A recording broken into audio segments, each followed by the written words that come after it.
मेरा परिवार है। माता तेरे भरोसे मेरा परिवार है।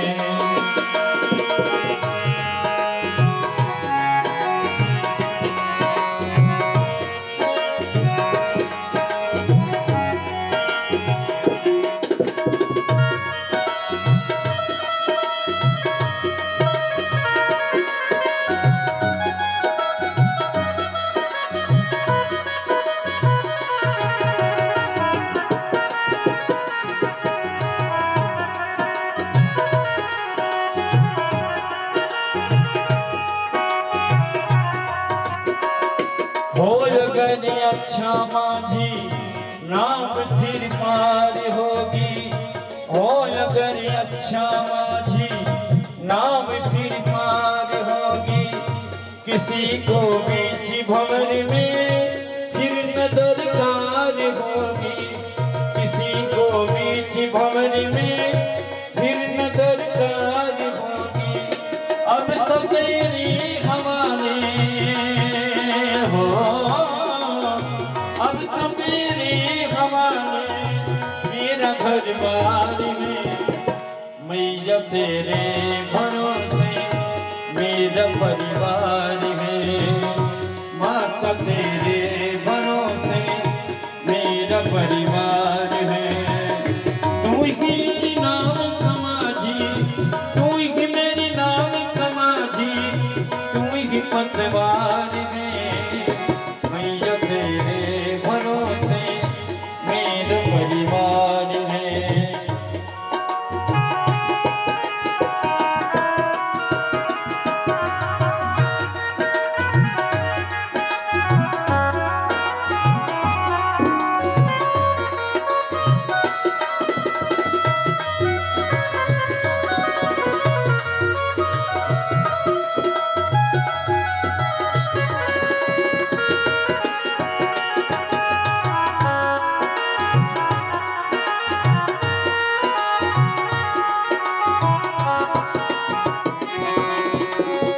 मैंने अब छोड़ी चिंता तेरा जो साथ पाया। मैंने अब छोड़ी चिंता तेरा जो साथ पाया। तुझको भी जब भी पुकारा अपने ही पास पाया। पूरा परिवार मेरा हो, पूरा परिवार मेरा तेरा कर्जदार है। मैया मेरी, मैया तेरे भरोसे मेरा परिवार है। मैया तेरे भरोसे मेरा परिवार है।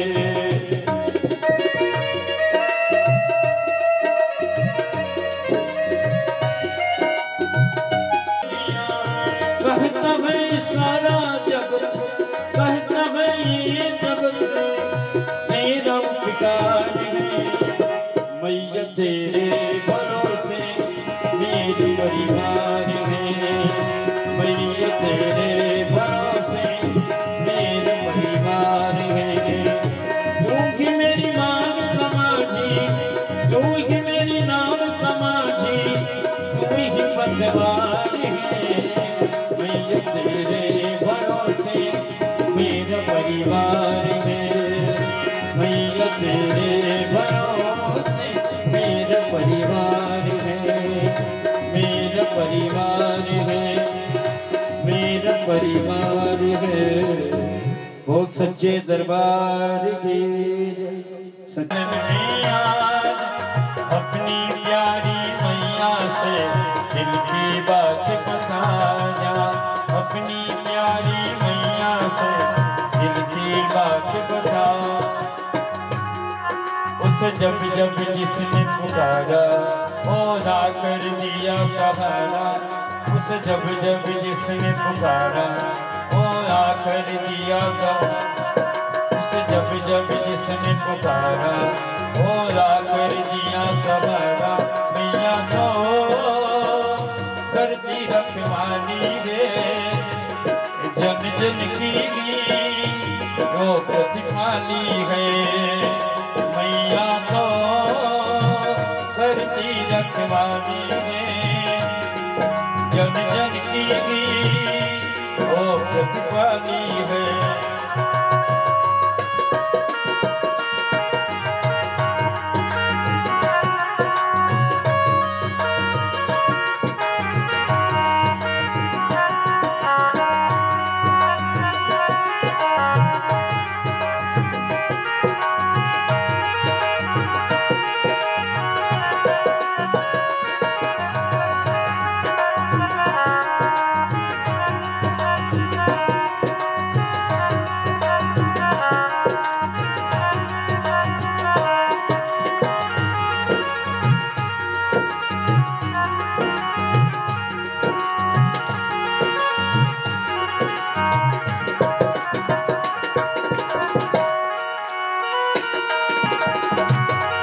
सुनने की खाली झोली लेके आई, सबकी ओ भर देती।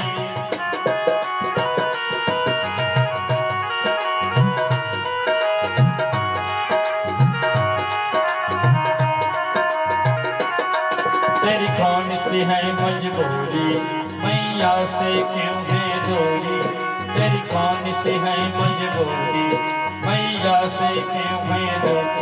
मैया को करती रखवाली दे, जन जन का वो प्रतिपाली है। मैया को करती रखवाली दे, जन जन की वो प्रतिपाली है। उसे जब जब जिसने पुकारा, भोला कर दिया सहारा। वो दूर नहीं है हमसे, बस याद करो इन्हें। मैया को सबकी रखवाली, मैया को करती सबकी रखवाली दे, जन जन की वो प्रतिपाली है। मैया को करती रखवाली है, जन जन की वो प्रतिपाली है। वो सच्चे दरबार की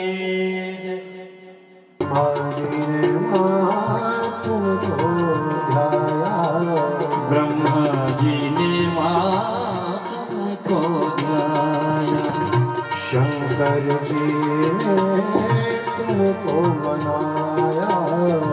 शंकर जी ने तुमको मनाया।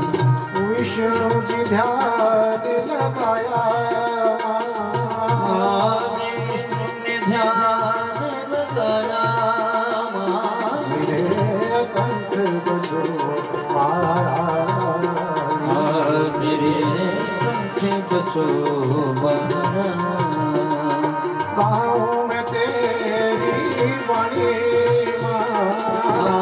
गाँव में तेरी वाणी माँ, मेरे कंठ बजो महाराज, मेरे कंठ बसो महाराज। मेरे कंठ बसो महाराज, मेरे कंठ बसो महाराज। गाँव में तेरी वाणी, गाँव में तेरी वाणी माँ, गाँव में तेरी वाणी, गाँव में तेरी वाणी माँ। मेरे कंठ बसो महाराज, मेरे कंठ बसो महाराज। मेरे कंठ बसो महाराज, मेरे कंठ बसो महाराज।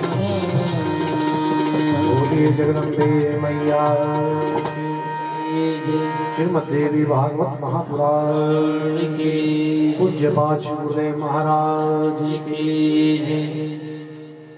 परम आदरणीय परम श्रद्धेय परम पूज्यपाद ब्रह्मनिष्ठ प्रातः स्मरणीय देवतुल्य आदरणीय श्री गुरुदेव महाराज जी, आदिशक्ति मां भवानी की वांगवी स्वरूपा श्रीमद् देवी भागवत महापुराण, आदरणीय विद्वान वृंद, मां जगदम्बा की कृपा से इस पंडाल में उपस्थित मातृशक्ति देवियों, प्रभु प्रेमियों, श्रीमद् देवी भागवत महापुराण की मंगलमय कथा मां जगदम्बा की कृपा से जिसका कि आज महात्म्य के तृतीय दिवस है। पिछले दिवस हम कथा में वर्णन कर रहे थे तेन एवं वांगमयी मूर्ति प्रत्यक्षावत हरे, सेवनाथ श्रवणाथ पाठात दर्शनाथ पापनाशात। लोपामुद्रापति अगस्त्य जी कार्तिक जी के पास कथा कुछ श्रवण करने के लिए गए। बड़ी सुंदर कथा का उन्होंने वर्णन किया कि साक्षात मां जगदम्बा की मूर्ति आपके समक्ष विराजमान है। कोई साधारण पद्धति, कोई साधारण पुस्तक नहीं, जिसकी केवल मात्र दर्शन करने से ही जन्म जन्मांतर के, कल्प कल्पांतर के, युग युगांतर के पापों का नाश हो जाता है। श्राद्ध देव की कथा को श्रवण किया। पत्नी श्रद्धा ने कन्या की कामना की। वशिष्ठ जी की कृपा से कन्या को पुत्र बना दिया। फिर आगे चल करके भगवान शंकर के शाप के कारण दोबारा स्त्री रूप में परिवर्तित हुआ। उनके गृहस्थ आश्रम में पुरुरवा नाम का पुत्र पैदा हुआ। रेवती नक्षत्र को ऋतवाक मुनि का श्राप मिला।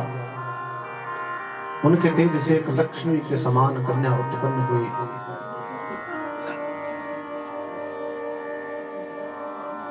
उस कन्या ने पिता का मान बढ़ाने के लिए, पितृ ऋण से मुक्त होने के लिए कन्या ने ऐसा कर्म कर दिया कि अपने शापित पिता को दोबारा नक्षत्र मंडल में स्थापित करवा दिया। ऐसी कन्या की महिमा का भी आप लोगों ने श्रवण किया।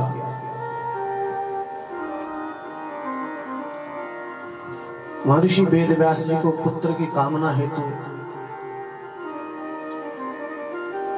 पर्वत पर जाते आपने श्रवण किया। मेरू पर्वत पर तपस्या करने के लिए महर्षि वेद व्यास जी पुत्र उत्पत्ति की कामना मन में जागृत हुई। भगवान नारायण के हयग्रीव नामक अवतार का भी आप लोगों ने कल कथा में श्रवण किया। आप लोगों ने यह भी श्रवण किया कि साक्षात भगवान विष्णु, वो शंख चक्र गदा पद्म धारण करने वाला मेरा परमात्मा अपनी सत्ता चलाता है तो किसी शक्ति के वश में रहकर के चलेगा।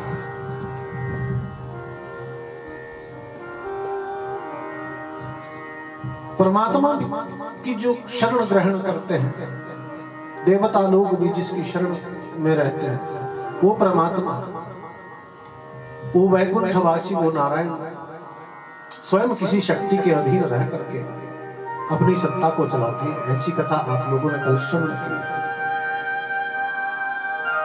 आज की कथा को प्रारंभ करने से पहले समस्त वायुमंडल की पवित्रता के लिए, मन की एकाग्रता के लिए भगवती के नाम का कुछ समय के लिए उच्चारण करेंगे, लेकिन सब मिल करके उसके बाद फिर आज की कथा को प्रारंभ करेंगे।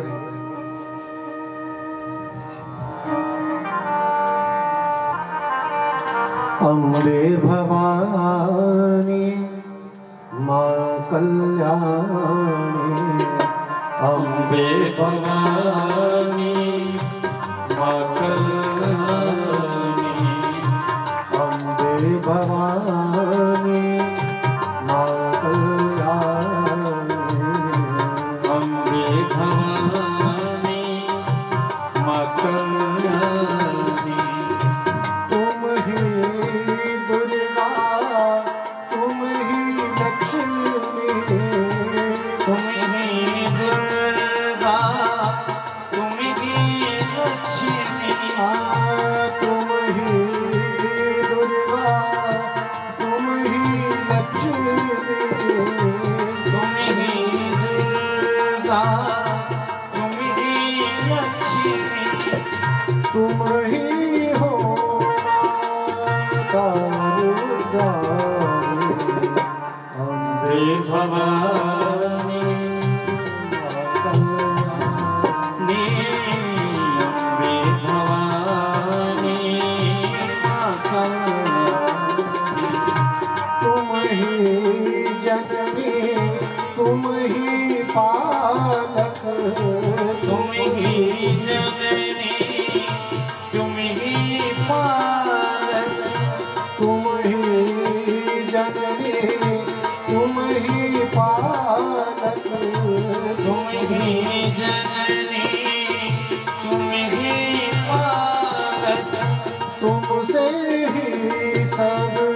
सृष्टि सुहानी। अम्बे भवानी माँ कल्याणी, अम्बे भवानी माँ कल्याणी। अम्बे भवानी माँ कल्याणी।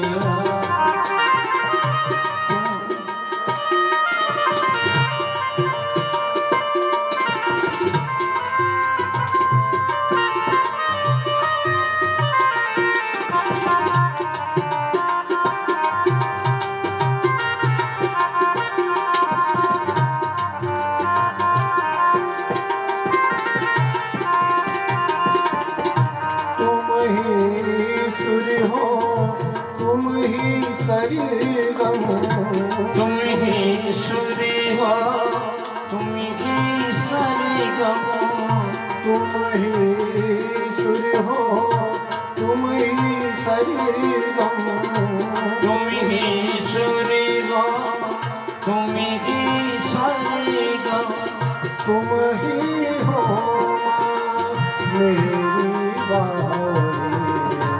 अम्बे भवानी माँ कल्याणी, अम्बे भवानी माँ कल्याणी। चंद्रमुंड खंडिनी त्रिशूल मुंड धारिणी भजामि विंध्यवासिनी। चंद्रमुंड खंडिनी त्रिशूल मुंड धारिणी भजामि विंध्यवासिनी। अम्बे भवानी माँ कल्याणी, अम्बे भवानी माँ कल्याणी। मुंडमाल शोभिनी शुंभमान वर्धिनी भजामि विंध्यवासिनी। मुंडमाल शोभिनी शुंभमान वर्धिनी भजामि विंध्यवासिनी। अम्बे भवानी माँ कल्याणी, अम्बे भवानी माँ कल्याणी, अम्बे भवानी माँ कल्याणी। बोलिए जगदम्बे मैया की जय। नैमिषारण्य पावन क्षेत्र 88,000 शौन का ऋषि भगवान सूत जी के मुखारविंद से इस मंगलमय कथा को श्रवण कर रहे हैं। भगवान सूत जी कथा में वर्णन करते हैं, जब इतनी कथा मैंने शौनकादि ऋषियों को सुनाई तो शौनकादि ऋषियों ने एक प्रश्न मुझसे किया। शौनकादि ऋषियों ने पूछा कि महाराज के कारण जल में मधु और कैटव नाम के राक्षस कैसे उत्पन्न हुए, और फिर भगवान के साथ उनका युद्ध किस कारण से हुआ। भगवान सूत जी कथा में वर्णन करते हैं, जब तीनों लोग एक कारण जल में डूब चुके थे, महाप्रलय के समय में शेषशैया पर शयन भगवान विष्णु जी शंख चक्र पदम धारण करने वाले वो परमात्मा कर रहे थे। उनके कान के मैल से दो राक्षस उत्पन्न हुए, मधु और कैटव। जैसे ही पैदा हुए विशाल आकृति हो गई, देवलोक को स्तब्ध करते हुए बढ़ने लगे।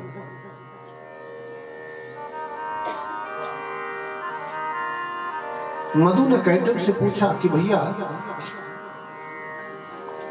हमको पैदा करने वाला कौन है, हमारे माता पिता कौन है, किसने हमको पैदा किया होगा, अपनी उत्पत्ति का कुछ तो कारण पता होना चाहिए। जब ऐसा प्रश्न किया उतनी देर में तो एक अत्यंत मनोहारी वाग्बीज ऐंग वाणी का श्रवण अपने कानों से मधु कैटव ने किया। भगवती का ये मनोहारी बीज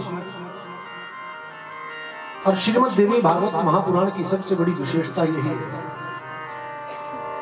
दूसरे पुराण पढ़ोगे बड़े बड़ी स्तुतियां, बड़े बड़े स्तोत्र, बड़े बड़े मंत्र आपको श्रवण करने के लिए मिलेंगे, और साथ में उसकी फलश्रुति कि स्तोत्र का पाठ करने से, इस मंत्र का जाप करने से अमुक कार्य की सिद्धि होती है। लेकिन श्रीमद् देवी भागवत महापुराण की विशेषता है कि इसमें बीज मंत्रों का प्रयोग करके बतलाया है।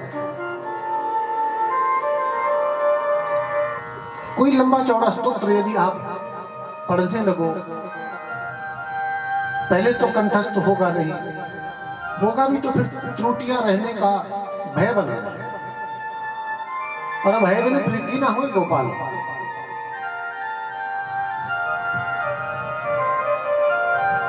और जब त्रुटियां होने का भय रहता है, फिर जिस मंत्र के ऊपर विश्वास नहीं होता। देखिए शास्त्र कहता है कि अदृढ़म च हतम ज्ञानम प्रमादेन हतम सुक्तम संदिग्धो ही हतम मंत्राभ्याकृतो हतम। जिस मंत्र के ऊपर विश्वास नहीं होता वो कभी फलीभूत होने वाला नहीं है। इसलिए जो जपो वो दृढ़ विश्वास उसके ऊपर होना चाहिए। और विश्वास तभी होगा जब वो मंत्र इतना छोटा हो कि बड़ी आसानी से आप जिसका उच्चारण कर सकते। तो देवी भागवत के अंदर ये विशेषता है कि छोटा मंत्र है, बिल्कुल केवल मात्र बीज मंत्रों का प्रयोग करके बताया है। मधु कैटम ने वो ऐं नाम की वाणी मां भगवती का वो वाग बीज स्वरूप मनोहारी जैसे श्रवण किया, उसी को महामंत्र जान करके दोनों 1000 वर्षों तक उसी मंत्र का जाप करते रहे। वो मां भगवती उसी मंत्र से प्रसन्न हुई और प्रसन्न होकर के मधु कैवटक का कल्याण करने के लिए आकाशवाणी हुई कि मैं तुम्हारी तपस्या से प्रसन्न हूं, मांगो क्या चाहते हो। मधु कैटम ने कह दिया कि हमको ऐसा वरदान दो कि हमारी इच्छा मृत्यु हम चाहते हैं, जब हम चाहें तो मरे, अन्यथा संसार में जब तक इच्छा होगी तब तक जीते रहेंगे। उस भगवती ने आकाशवाणी के द्वारा ही कह दिया तथास्तु, जैसी तुम्हारी इच्छा वैसा ही होगा।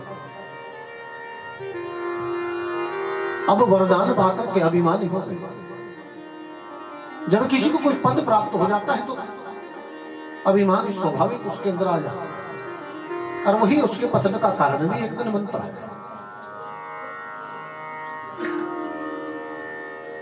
दोनों के मन में यह विश्वास हो गया कि संसार में अब हमको कोई जीत नहीं सकता, हम अजय हो गए, क्योंकि जब इच्छा होगी तब मृत्यु को प्राप्त होगी, और जिसकी इच्छा मृत्यु हो फिर मरना संसार में आखिर कौन चाहता है। अभिमानवश ब्रह्मा जी को कमलिका पर विराजमान होते हुए उन्होंने देखा। ब्रह्मा जी को ही बुला दिया कि कमल से नीचे उतर करके हमसे युद्ध कर। युद्ध नहीं करना चाहती तो इस कमल आसन को छोड़ करके जहां जाना चाहो वहां चले जाओ, क्योंकि इस शुद्ध आसन पर विराजमान होने के तुम अधिकारी नहीं हो। ब्रह्मा जी को चिंता होने लगी। मन ही मन ब्रह्मा जी ने विचार किया, मैं तपस्वी, इन दोनों का मैं कैसे मुकाबला करूं, मैं तो इनसे युद्ध करने में असमर्थ हूं। अब मन में सोच रहे कि यदि मैं इनकी स्तुति करता हूं, इनका गुणगान करता हूं, तो मेरी निर्बलता इनके सामने प्रकाशित हो जाए, और फिर इनमें से कोई भी एक मुझको मारने के लिए तत्पर हो जाएगा।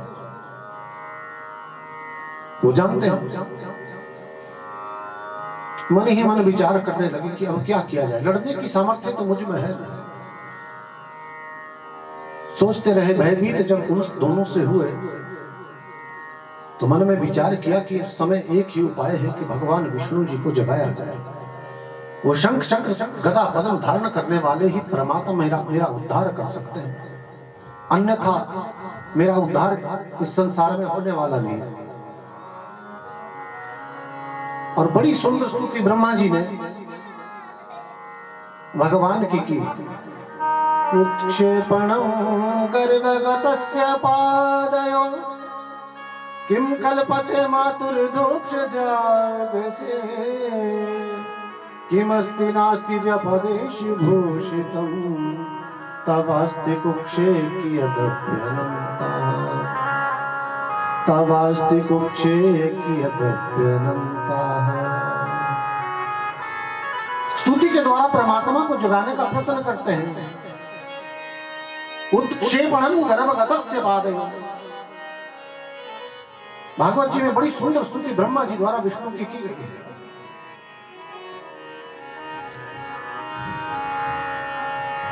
जब माता गर्भवती होती है, उसका बालक पेट में पाद प्रहार करता है, अपने पैर चलाता है, माता को उससे बड़ा कष्ट होता है। लेकिन क्या हुआ,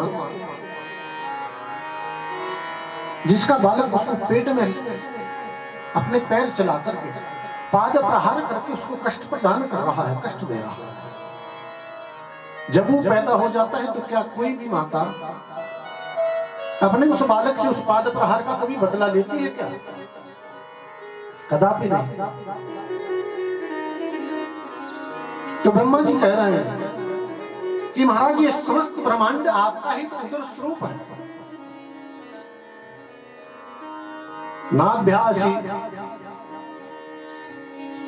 नाभ्यासी दंत्र शीर्षणो देवहा समर्पता। ये समस्त ब्रह्मांड भगवान आपका ही तो उदर है, आपका ही तो गर्भ है। यदि मुझ बालक ने कोई अपराध कर भी दिया है तो क्या आप उस अपराध की मुझको सजा दो? जैसे एक मां अपने गर्भगत शिशु को कभी पैदा होने के बाद प्रताड़ित नहीं करती, उसके लिए उसको कोई सजा नहीं देती, वैसे ही भगवान मैं भी तो आपका बालक हूं। ये मधु कैटभ नाम के दो राक्षस मुझको प्रताड़ित कर रहे हैं और आप बड़े आराम से निद्रा में। बड़ी स्तुतियां भगवान की ब्रह्मा जी ने गाई, लेकिन भगवान नहीं जगे। ब्रह्मा जी ध्यान लगा करके सोचने लगे कि ये तो जगे नहीं, अब क्या किया जाए। उतनी देर में मधु कैटभ दोनों तो वो राक्षस तो ब्रह्मा जी को ललकारना प्रारंभ कर देते हैं। ब्रह्मा जी ने उसी समय ध्यान लगाया कि अब क्या किया जाए, विचार करने लगे। तब मन में विचार उत्पन्न हुआ कि ओहो भगवान तो इस समय योग निद्रा के वश में है, क्यों ना उस भगवती योग निद्रा की स्तुति गाई जाए, उन्हीं को ही याद किया जाए। और ब्रह्मा जी ने जैसे ही योग निद्रा की स्तुति गाई, वो योग माया भगवान विष्णु के समस्त शरीर को छोड़कर के ब्रह्मा जी के समीप आकर के खड़ी हो गई। अब जैसे ही विष्णु के शरीर का त्याग योग माया ने किया, आहिस्ता आहिस्ता उबासी लेते हुए भगवान भी जगने प्रारंभ हो गए। जैसे ही जगे, ब्रह्मा जी को सामने कांपते हुए देखा, भयभीत। भगवान विष्णु ने ब्रह्मा जी से पूछा कि ब्रह्मा जी आप क्यों कांप रहे हैं? ब्रह्मा जी करबद्ध प्रार्थना भगवान से करते, महाराज जी आप शेषशैया पर बड़े आराम से सो रहे थे, आपके कान के मैल से ये दो राक्षस उत्पन्न हुए। उत्पन्न होते ही बड़े विशाल काय दानव देवलोक को स्तब्ध करते हुए बढ़ने लगे। अब तपस्या करने के बाद मेरे पास चले आए और कहते हैं मुझसे युद्ध करो। बस इन्हीं के भय से मैं कांप रहा हूं प्रभु। आपको जगाने का भी बहुत प्रयत्न किया, लेकिन आप तो जगे नहीं। लेकिन उस मां भगवती ने मेरे ऊपर कृपा की, मुझको आशीर्वाद दिया जो आप जग गए। भगवान विष्णु कहने लगे ब्रह्मा जी चिंता मत करें, मैं अभी इन दोनों का वध करके आपको भयमुक्त कर देता हूं। उतनी देर में तो दोनों मधु और कैटभ वहां चले आए। ब्रह्मा जी को कहने लगे कि यहां क्यों चले आए? विष्णु के पास हमारी शिकायत करने के लिए। तुम क्या समझते हो, क्या विष्णु तुमको बचा लेगा? अब तुम दोनों का ही वध करके हम वापस यहां से जाएंगे। भगवान विष्णु ने कहा तुम दोनों मुझसे युद्ध करो। दोनों राक्षस भगवान विष्णु के साथ युद्ध करने लगे। युद्ध करते करते 5000 वर्ष व्यतीत हो गए। जब 5000 वर्ष व्यतीत हो गए, मधु कैटभ भगवान विष्णु से कहने लगे कि कह दो कि मैं तुम दोनों का दास हूं, आधिपत्य हमारा स्वीकार करो, यदि सामर्थ्य है तो फिर युद्ध करो। भगवान विष्णु कहने लगे, भगवान विष्णु ने उन दोनों से कहा कि देखिए युद्ध का कुछ नियम होता है, कोई धर्म है। युद्ध का धर्म है कि डरे हुए व्यक्ति पे, गिरे हुए व्यक्ति पे, शस्त्र त्यागे हुए पे कभी वीर लोग वार नहीं करते।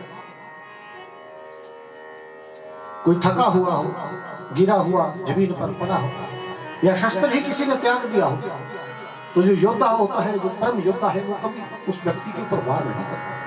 फिर मैंने तो 5000 वर्षों तक तुम्हारे साथ युद्ध कर रखा है,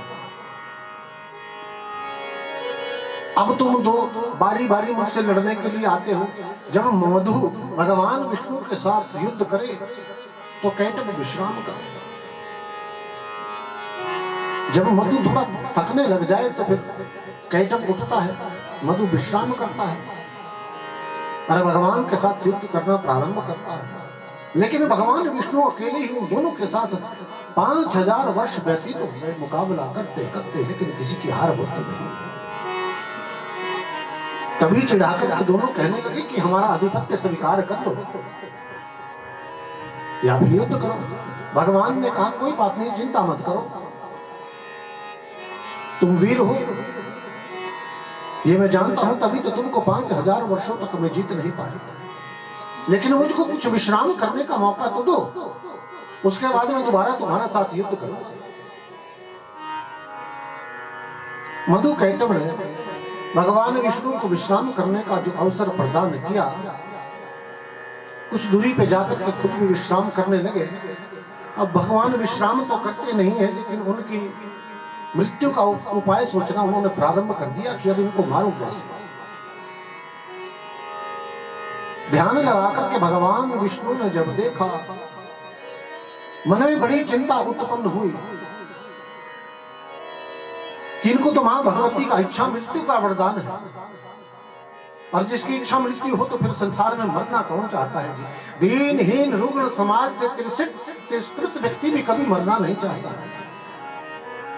यहां तक कि एक कृमि कीड़ा, आपने देखा होगा कभी कोई कीड़ा आपको मिलता है, उसके नजदीक जैसे ही उंगली लेकर के जाओगे वो रेंगता हुआ वहां से दौड़ना प्रारंभ करेगा, वो भी मरना नहीं चाहता है। हालांकि निकृष्ट योनि में पड़ा है, पैर के नीचे किसी के आ जाए तो मुक्ति उस योनि से उसको मिल जाए, लेकिन नहीं, अपने शरीर से सबको प्रेम होता है, सभी को अपना शरीर अधिक प्रिय होता है, चाहे वो कृमि हो, दिन कितना भी रोगी व्यक्ति क्यों ना हो, लेकिन वो कभी मृत्यु की कामना नहीं करेगा। उसकी भी इच्छा होती है कि चलो दर्द तो सहन कर ही रहा हूं। मुखारविंद से कह दे कोई बात नहीं कि अब तो भगवान हमारा कुछ भला करे तो बात अलग, लेकिन अंतरात्मा उसकी यही कहती है, उसकी आत्मा अभी तृप्त नहीं है जी करके, वो चाहता है कि मैं और जीऊं, कष्ट भले ही मुझको हो जाए, डॉक्टर 2-4 इंजेक्शन और लगा दे बेशक, लेकिन मरना संसार में कोई नहीं चाहता। तो फिर ये तो हृष्ट पुष्ट बलवान ये मरना क्यों चाहेंगे। भगवान को बड़ी चिंता हुई कि इच्छा मृत्यु का वरदान मां भगवती ने इनको दे दिया, अब ये मरना तो चाहते नहीं है, उनका उद्धार में कैसे कर सकते। भगवान विष्णु ने भी अपने मन में विचार किया कि जिस भगवती ने इनको वरदान दे रखा है, अब तो उसी की शरण में जाकर के मेरा भी कल्याण होगा, अन्यथा ये बहुत जल्दी आराम करके दोबारा मुझसे युद्ध करना प्रारंभ कर देंगे। 5000 वर्ष व्यतीत हो गए, शरीर थक करके चूर चूर हो गया, लेकिन इनका बाल विवाह का मैं नहीं कर सका। इसलिए मां भगवती योग माया को प्रणाम किया, जैसे ही दृष्टि उठाई केवल मात्र भगवती को तो याद करने की आवश्यकता होती है। सच्चे हृदय से जो उस मां भगवती को याद करता है, सामने प्रकट होकर के, ठीक है ये कली काल है, भगवान का दर्शन बिल्कुल समस्त सामने होना तो बड़ा मुश्किल है, लेकिन उसकी कृपा, उसको अनुभव किया जा सकता है। सच्चे मन से उस मां को याद किया जाए तो हमेशा साथ देती है। ऐसा नहीं है कि साथ देती है। तो मां भगवती सामने प्रकट होकर के भगवान विष्णु से कहने लगी कि चिंता मत करो, दोबारा जाकर के इनके साथ युद्ध करो। युद्ध करते करते मैं इनको मोहित कर दूंगी, और जब ये मोहित हो जाएंगे तब तुम इनका वध कर देगा। बोलिए जय जय श्री राम। उतनी देर में दोनों दौड़े दौड़े भगवान के साथ युद्ध करने के लिए चले आए। भगवान के साथ भयंकर युद्ध उनका जैसे ही होना प्रारंभ हुआ, मां भगवती ने कटाक्ष भरी दृष्टि से मधु कैटव की तरफ देखा। दोनों स्तब्ध हो गए उस कटाक्ष भरी दृष्टि को देख करके। युद्ध त्याग करके केवल मात्र टकटकी लगाकर के मां भगवती को ही निहार रहे। अब भगवान विष्णु ने भी मौका देखा और उनसे कहने लगा कि मैं तुमको वरदान दे सकता हूं, तुम मुझसे कोई वरदान चाहो तो। अब अभिमानी व्यक्ति के ऊपर यदि चोट करनी हो तो जिस पद का उसको अभिमान है उसी के हिसाब से चोट वहां पहुंचाई जाती है। भगवान जानते हैं कि दोनों मदमस्त हैं, अभिमानी ये पुरुष है, मैं इनके सामने दाता बनूंगा। अरे दाता का मतलब कि ये फिर भिखारी हुए, इनको एक बार भिखारी कह दिया तो फिर ये कुछ भी करने के लिए तैयार हो जाएगा। अभिमानी जो है, सबसे बड़ा शत्रु यदि जीव का कुछ है तो अभिमान। बल का हो जाए, विद्या का हो जाए, पद का हो जाए, कुर्सी का हो जाए,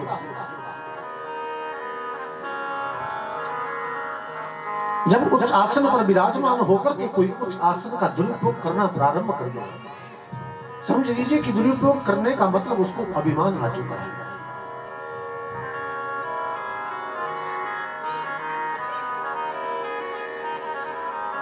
कल भी कक्षा में कोई चर्चा ऐसी चल रही थी, व्यक्ति मां भगवती की सेवा के लिए बड़े दूर दूर से यहाँ पे विराजमान है। अयोध्या से तबला वादक है अनंत, जिनका नाम अनंत। भगवान के विषय में भी आपने श्रवण कर रखा होगा, भगवान का ही नाम अनंत है। दूसरे पांडे जी है, सुशील पांडे जी, ये बहुत सुशील है, दिल्ली से है। तो इनके साथ कुछ चर्चाएं पद के विषय में हो रही थी। कुछ व्यक्ति हमसे मिलने के लिए आए थे कक्ष में, तो उनका डेजिग्नेशन जो था, उनकी जो पदवी थी, उसके विषय में जब लोगों को मैंने बताया कि इस पदवी से ये लोग रिटायर्ड है, तो बिल्कुल स्तब्ध मेरे ब्राह्मण देवता हो गए कि इतने साधारण इस पदवी को प्राप्त करके भी। मैं कहा बस ये हिमाचल के जल का एक विशेषता, हिमाचल के जल की आप समझ लीजिए। जिसने हिमाचल का जल पी लिया, पहाड़ों का ये जल पी लिया, उसके अंदर अभिमान आना इतना आसान नहीं। यहाँ भगवान शंकर का वास है, और भगवान शंकर स्वयं सीधे साधे भोले भाले मृग चर्म पहन करके गुजारा करने वाले, आभूषणों को छोड़ करके सर्पों की माला धारण करने वाले भगवान शंकर जी के पास कौन सी कमी की आभूषण पहन नहीं सकते, लेकिन सर्पों के आभूषण धारण करते हैं। इतना साधारण व्यक्तित्व उनका है। तो जीव का जब भी बुरा वक्त आया तो समझ लीजिए सबसे पहले उसको अभिमान हुआ। यहां पर लोग भंडारे दे रहे हैं तो विशेष करके उनका एक आग्रह है कि हमारा नाम उच्चारण मत करो।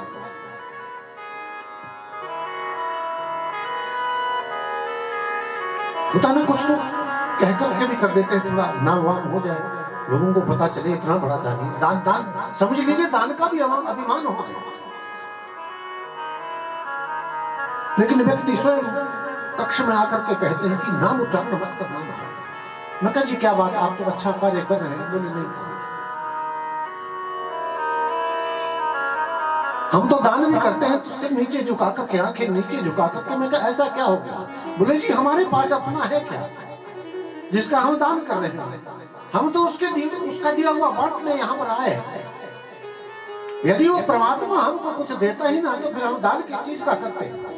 हम अपना क्या दान करें? उसका दिया हुआ है, उसको हम बांट रहे हैं। हमको तो शर्म आती है दान करते हुए भी, इसलिए हमारा तो सिर झुका हुआ है, आंखें नम रहती है। उस दान को करते करते कंठ अवरुद्ध जरूर होता है कि भगवान हम तेरा ही दिया हुआ संसार में बांट रहे हैं। यदि उसका अभिमान उनको होता तो कुछ भी करते। तो संसार में जो महान कोई आत्मा हुई, उनको ना तो पद का अभिमान हुआ, ना धन का कभी अभिमान हुआ, और जिसका पतन होना होता है वो अभिमानी हो जाता है। और अभिमान समूल नाश व्यक्ति का कर देता है। तो मधु कैटव को आज अभिमान है, भगवान इस बात को जानते हैं कि दोनों अभिमानी हैं। भगवान विष्णु कहने लगे कि मैं तुमको वरदान देने में समर्थ हूं, तुम चाहो तो मुझसे कुछ भी मांग सकते हो। मधु कैटव एकदम से भगवान विष्णु से कहने लगे, हम कोई याचक नहीं, हम दानी हो सकते हैं, याचक नहीं है, हम भीख मांगने वाले भिखारी नहीं है, तुम हमसे मांगो, हम देने में समर्थ हैं। भगवान मन ही मन मंद मंद मुस्काए। भगवान ने सोचा अब बन गया था। भगवान विष्णु कहने लगे कि पहले प्रतिज्ञा करो कि जो मैं मांगू वो तुमको देना पड़ेगा। मधु ने एकदम से कह दिया, हाँ हाँ भैया, आप भी प्रतिज्ञा कीजिए, मैंने भी प्रतिज्ञा कीजिए, ये भिखारी जो भी मांगेगा हम इसको देने में समर्थ हैं, हम दे देंगे। दोनों ने कहा था आज तुम मांगो जो तुम चाहो। भगवान ने कह दिया कि मेरे हाथों से मारे जाओ, बस ऐसा वरदान मुझको दे दो। दोनों की आंख खुल गई, समझ गए कि हम तो ठगे गए। अब कैटव भगवान से कहने लगा कि पहले तुमने कहा था कि मैं तुमको वरदान देता हूं, वरदान मांगो, यदि इतने ही सच्चे हो तो हमको पहले तुम वरदान दो। भगवान ने कहा चलो तुम भी मांग लो, अब तुम क्या चाहते हो। अब अपनी बुद्धि का प्रयोग करता है। अभिमानी व्यक्ति अपनी बुद्धि का जितना मर्जी इस्तेमाल कर ले, जितना मर्जी प्रयोग कर ले, लेकिन वो अभिमान उसका पीछा छोड़ने वाला नहीं है। भगवान से कहने लगा कि महाराज अब एक कारणों जल में वो युद्ध हो रहा था, जिधर भी देखो उधर जल ही जल। भगवान से कह दिया कि हमारी मृत्यु ऐसी स्थान पर हो, हमको ऐसे स्थान पर जाकर के मारना जहां पर पृथ्वी हो, जल ना हो। भगवान विष्णु ने उसी समय अपने जंघा का इतना विस्तार किया, जिधर भी देखो पृथ्वी दिखा दी। मां भगवती ने कटाक्ष भरी दृष्टि से भगवान की तरफ इशारा किया कि अब तुम्हारा काम बन गया, अब जल्दी से इनका काम तमाम करो। उसी समय भगवान विष्णु ने सुदर्शन चक्र के द्वारा उन दोनों का सिर विदीर्ण किया। उसी समय समस्त सागर उनकी मेदा, उनकी चर्बी से भर गया। इस धरा को, इस भूमंडल को तब से ही मेदिनी भी पृथ्वी का एक पर्यायवाची शब्द, पढ़े लिखे लोग हैं, आप पढ़ा होगा। मेदिनी कहने का तात्पर्य केवल मात्र इतना, और तब से ही मृदा, मिट्टी को भक्षण नहीं किया जाता और कोई विशेष कारण नहीं, केवल मात्र इतना ही कारण है कि इस मिट्टी में शायद उनका वो चर्बी, उनका वो रक्त इत्यादि इसमें मिश्रित है।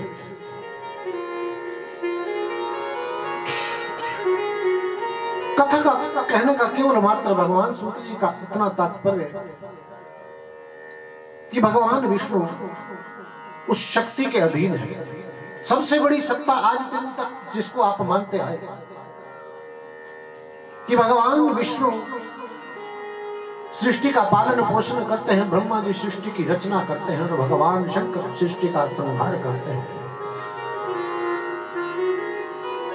लेकिन उस मां भगवती की कृपा के बिना इनके पास भी वो सामर्थ्य नहीं है। उस शक्ति के अधीन रह करके ही भगवान विष्णु इस संसार का पालन पोषण करते हैं। केवल मात्र इतना सिद्ध करने के लिए भगवान सूत जी ने शौनकादि ऋषियों को इस मंगलमयी कथा को श्रवण करवाया। बोली जय जय श्री राम।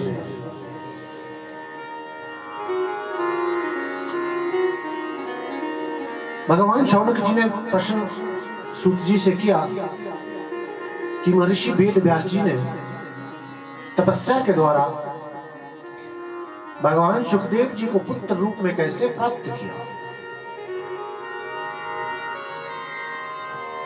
सूत जी कथा में श्रवण करवाते हैं कि नारद जी से महर्षि वेद व्यास जी ने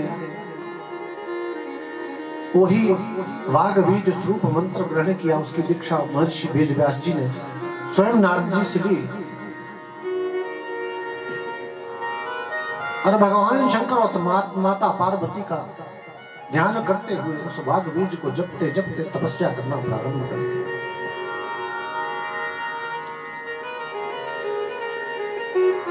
बहुत समय व्यतीत वेद व्यास जी को उस मंत्र का उच्चारण करते करते तप करते करते व्यतीत हो गया। इंद्र भयभीत स्वर्ग में हो गया कि ऐसा न हो व्यास जी सिद्ध होकर के मंत्र सिद्धि इनकी हो जाए, भगवान शंकर या माता पार्वती इनको वरदान देने के लिए जाए और ये कह दे कि मुझको स्वर्ग का राज चाहिए। इस भय से भगवान शंकर के पास इंद्र भगवान चले गए। भगवान शंकर से इंद्र ने पूछा कि शंकर भगवान हमको ये बतलाइए कि महर्षि वेद व्यास जी इतना कठोर तप किस कारण से कर रहे हैं। भगवान शंकर ने केवल मात्र इंद्र से इतना कहा कि तपस्वियों से कभी ईर्ष्या नहीं करनी चाहिए। कोई भी तप करता है व्यक्ति, उससे जीवन में कभी ईर्ष्या मत करो।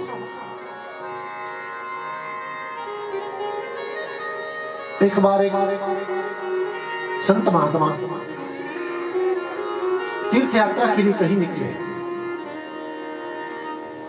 अब तीर्थ यात्रा के लिए निकले तो कुछ सामान इत्यादि अपने पास बांध कर एक बड़ा सा विशेष थैला, बड़ा बैग सामान का। अब लंबी यात्रा थी तो एसी में एक कोच उन्होंने बुक करवा दिया अपने लिए। अब उसी कोच में एक सेठ पहले से ही बुकिंग करवा करके बैठा था। जैसे ही ट्रेन स्टेशन के ऊपर रुकी वो सेठ पहले अपना सामान लेकर के लगेज अपना साथ लेकर के चला और ट्रेन में अपने कोच में जाकर के यथास्थान पर अपने सामान को रखा, अपनी सीट इत्यादि को देखा, बैठ गया। उतनी देर में क्या देखता है कि एक महात्मा बाहर से, जितना सामान उस सेठ के पास उतना ही उन महात्मा के पास भी सामान, और उस सामान का वो लगेज, वो बैग लेकर के महात्मा जी आए। उन्होंने भी अपना सीट नंबर देखा, अपना लगेज, अपना बैग, अपना वो थैला यथास्थान पर रखा और सुंदर आसन चेक करके वो भी विराजमान हो गया। अब उस महात्मा को देख करके वो सेठ मन ही मन जलना प्रारंभ हो गया। देखो महात्मा, अरे महात्मा को एसी की क्या आवश्यकता है। महात्मा अपने भी रहे, मन में विचार कर रहा है। उतनी देर में एक अन्य व्यक्ति उतना ही सामान उसके पास, उसने भी यथास्थान पर अपना सामान इत्यादि रखा, आसन पर विराजमान हो गया। सेठ जी ने थोड़ी जान पहचान बढ़ाई अपने साथी के साथ। महात्मा जी ने तो अपना सामान रखा, अपनी आंखें बंद की और श्री कृष्ण गोविंद हरे मुरारे महामंत्र का जाप करना प्रारंभ किया। आंखें बंद करके भगवान के ध्यान में चले गए।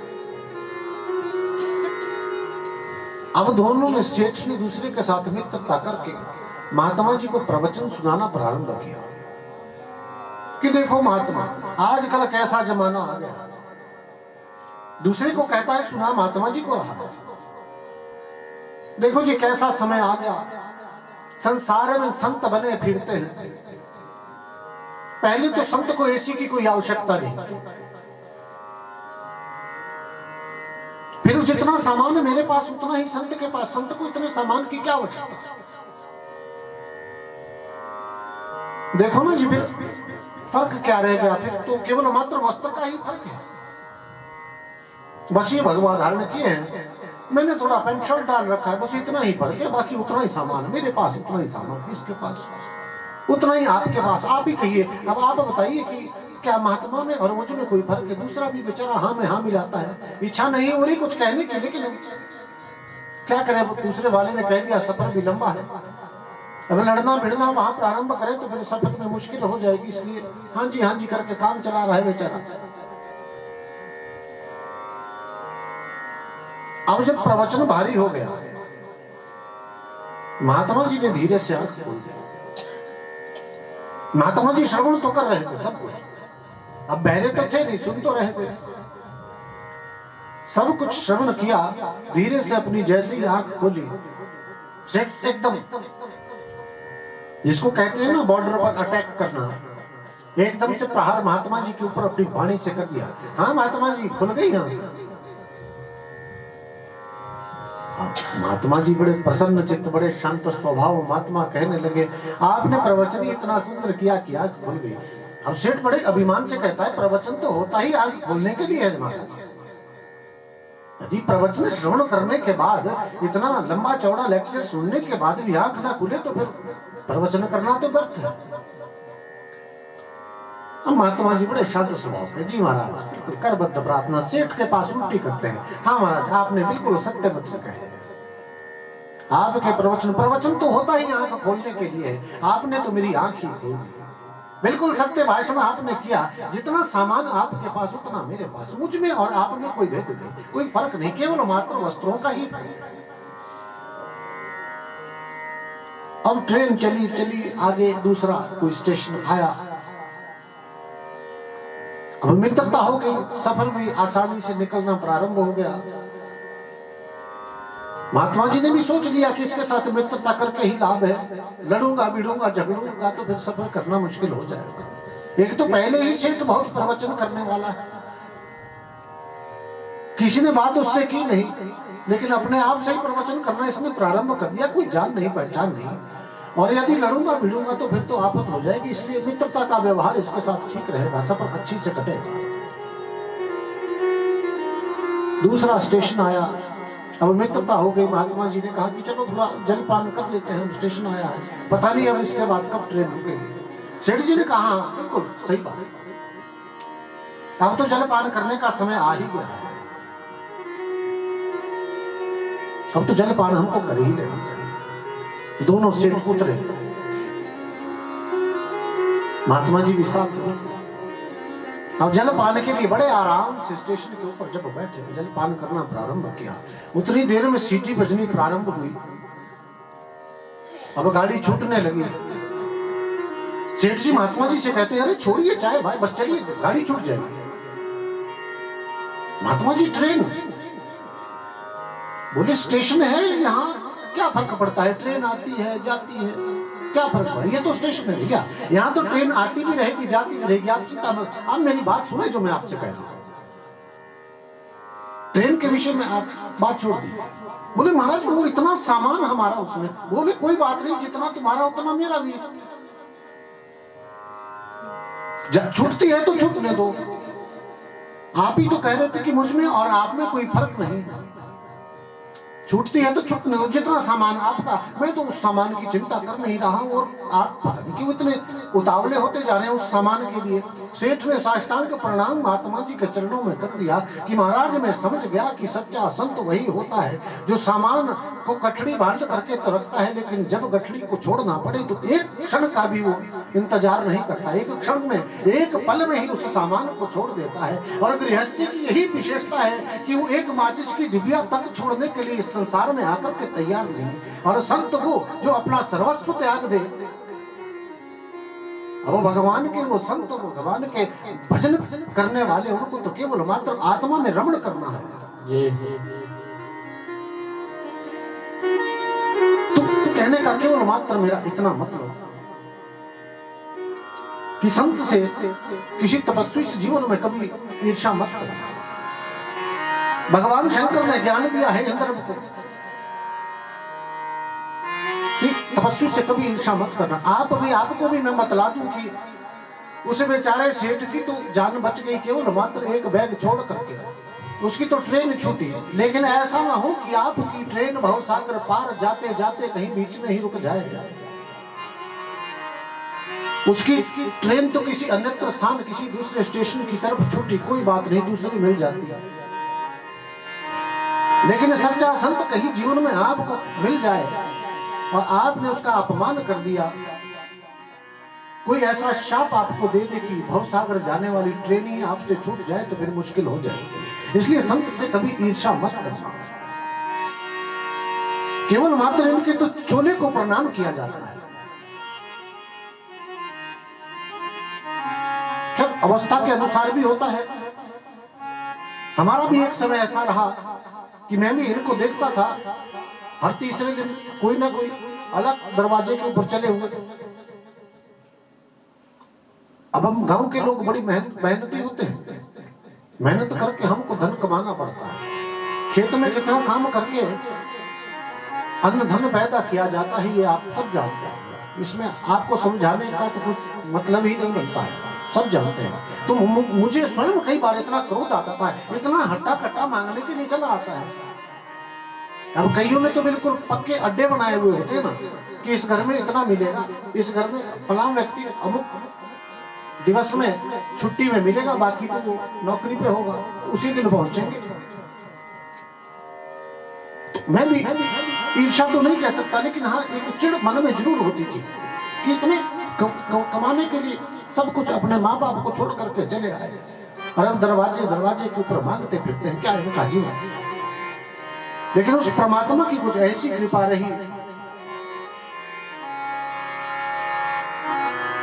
जब परिपक्व पूर्ण बुद्धि नहीं थी, तभी ऐसे नागा संत का सानिध्य मिला। मठ में जो समय उनके साथ व्यतीत किया, उन्होंने इस बात को अच्छे से समझा दिया कि कभी किसी संत का अपमान मत करना, वरना मैं भी दंड लेकर हर समय तैयार रहता। कुछ ऐसी प्रवृत्ति बचपन से थी। लेकिन जब उन नागा संत को देखा, भस्मी रमाते थे, अभी लगभग 6-7 वर्ष पहले उन्होंने समाधि ग्रहण की।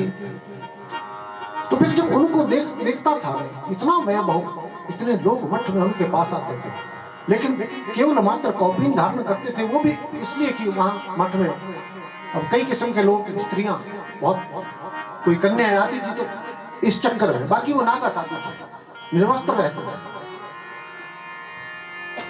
लेकिन जीवन में कभी लक्ष्मी को, किसी धन को उन्होंने स्पर्श नहीं किया। और इतनी माया मठ में चढ़ती थी कि क्या हुआ, नित्य प्रति अन्न का भंडारा वहां पर लगाया जाता था। महात्मा जी को कभी किसी तरह का कोई होता ही है, जब धन की अधिकता हो जाए तो फिर नखरे भी बड़े हो जाते हैं, लेकिन वो कभी नखरा उनके अंदर देखा ही नहीं। बस सुबह 3:30 बजे उठ करके 4 बजे स्नान इत्यादि करके निवृत्त होकर के बस भस्मी शरीर के ऊपर धारण करनी, और उसके बाद पहला नियम होता था सुहागा। भिक्षा वो भी मांगते थे, मैंने स्वयं उनके साथ 5 कर भिक्षा मांगते थे। वैसे उनका मठ के आसपास पहले ही पता होता था कि संत आज अमुक गृहस्थ के घर में भिक्षा मांगने के लिए आएंगे। पहले से तैयार, कोई पैसा वैसा नहीं, झोली होती थी, केवल मात्र एक झोली टंगी होती थी, हाथ में चिमटा और खप्पर महात्मा जी के होता था।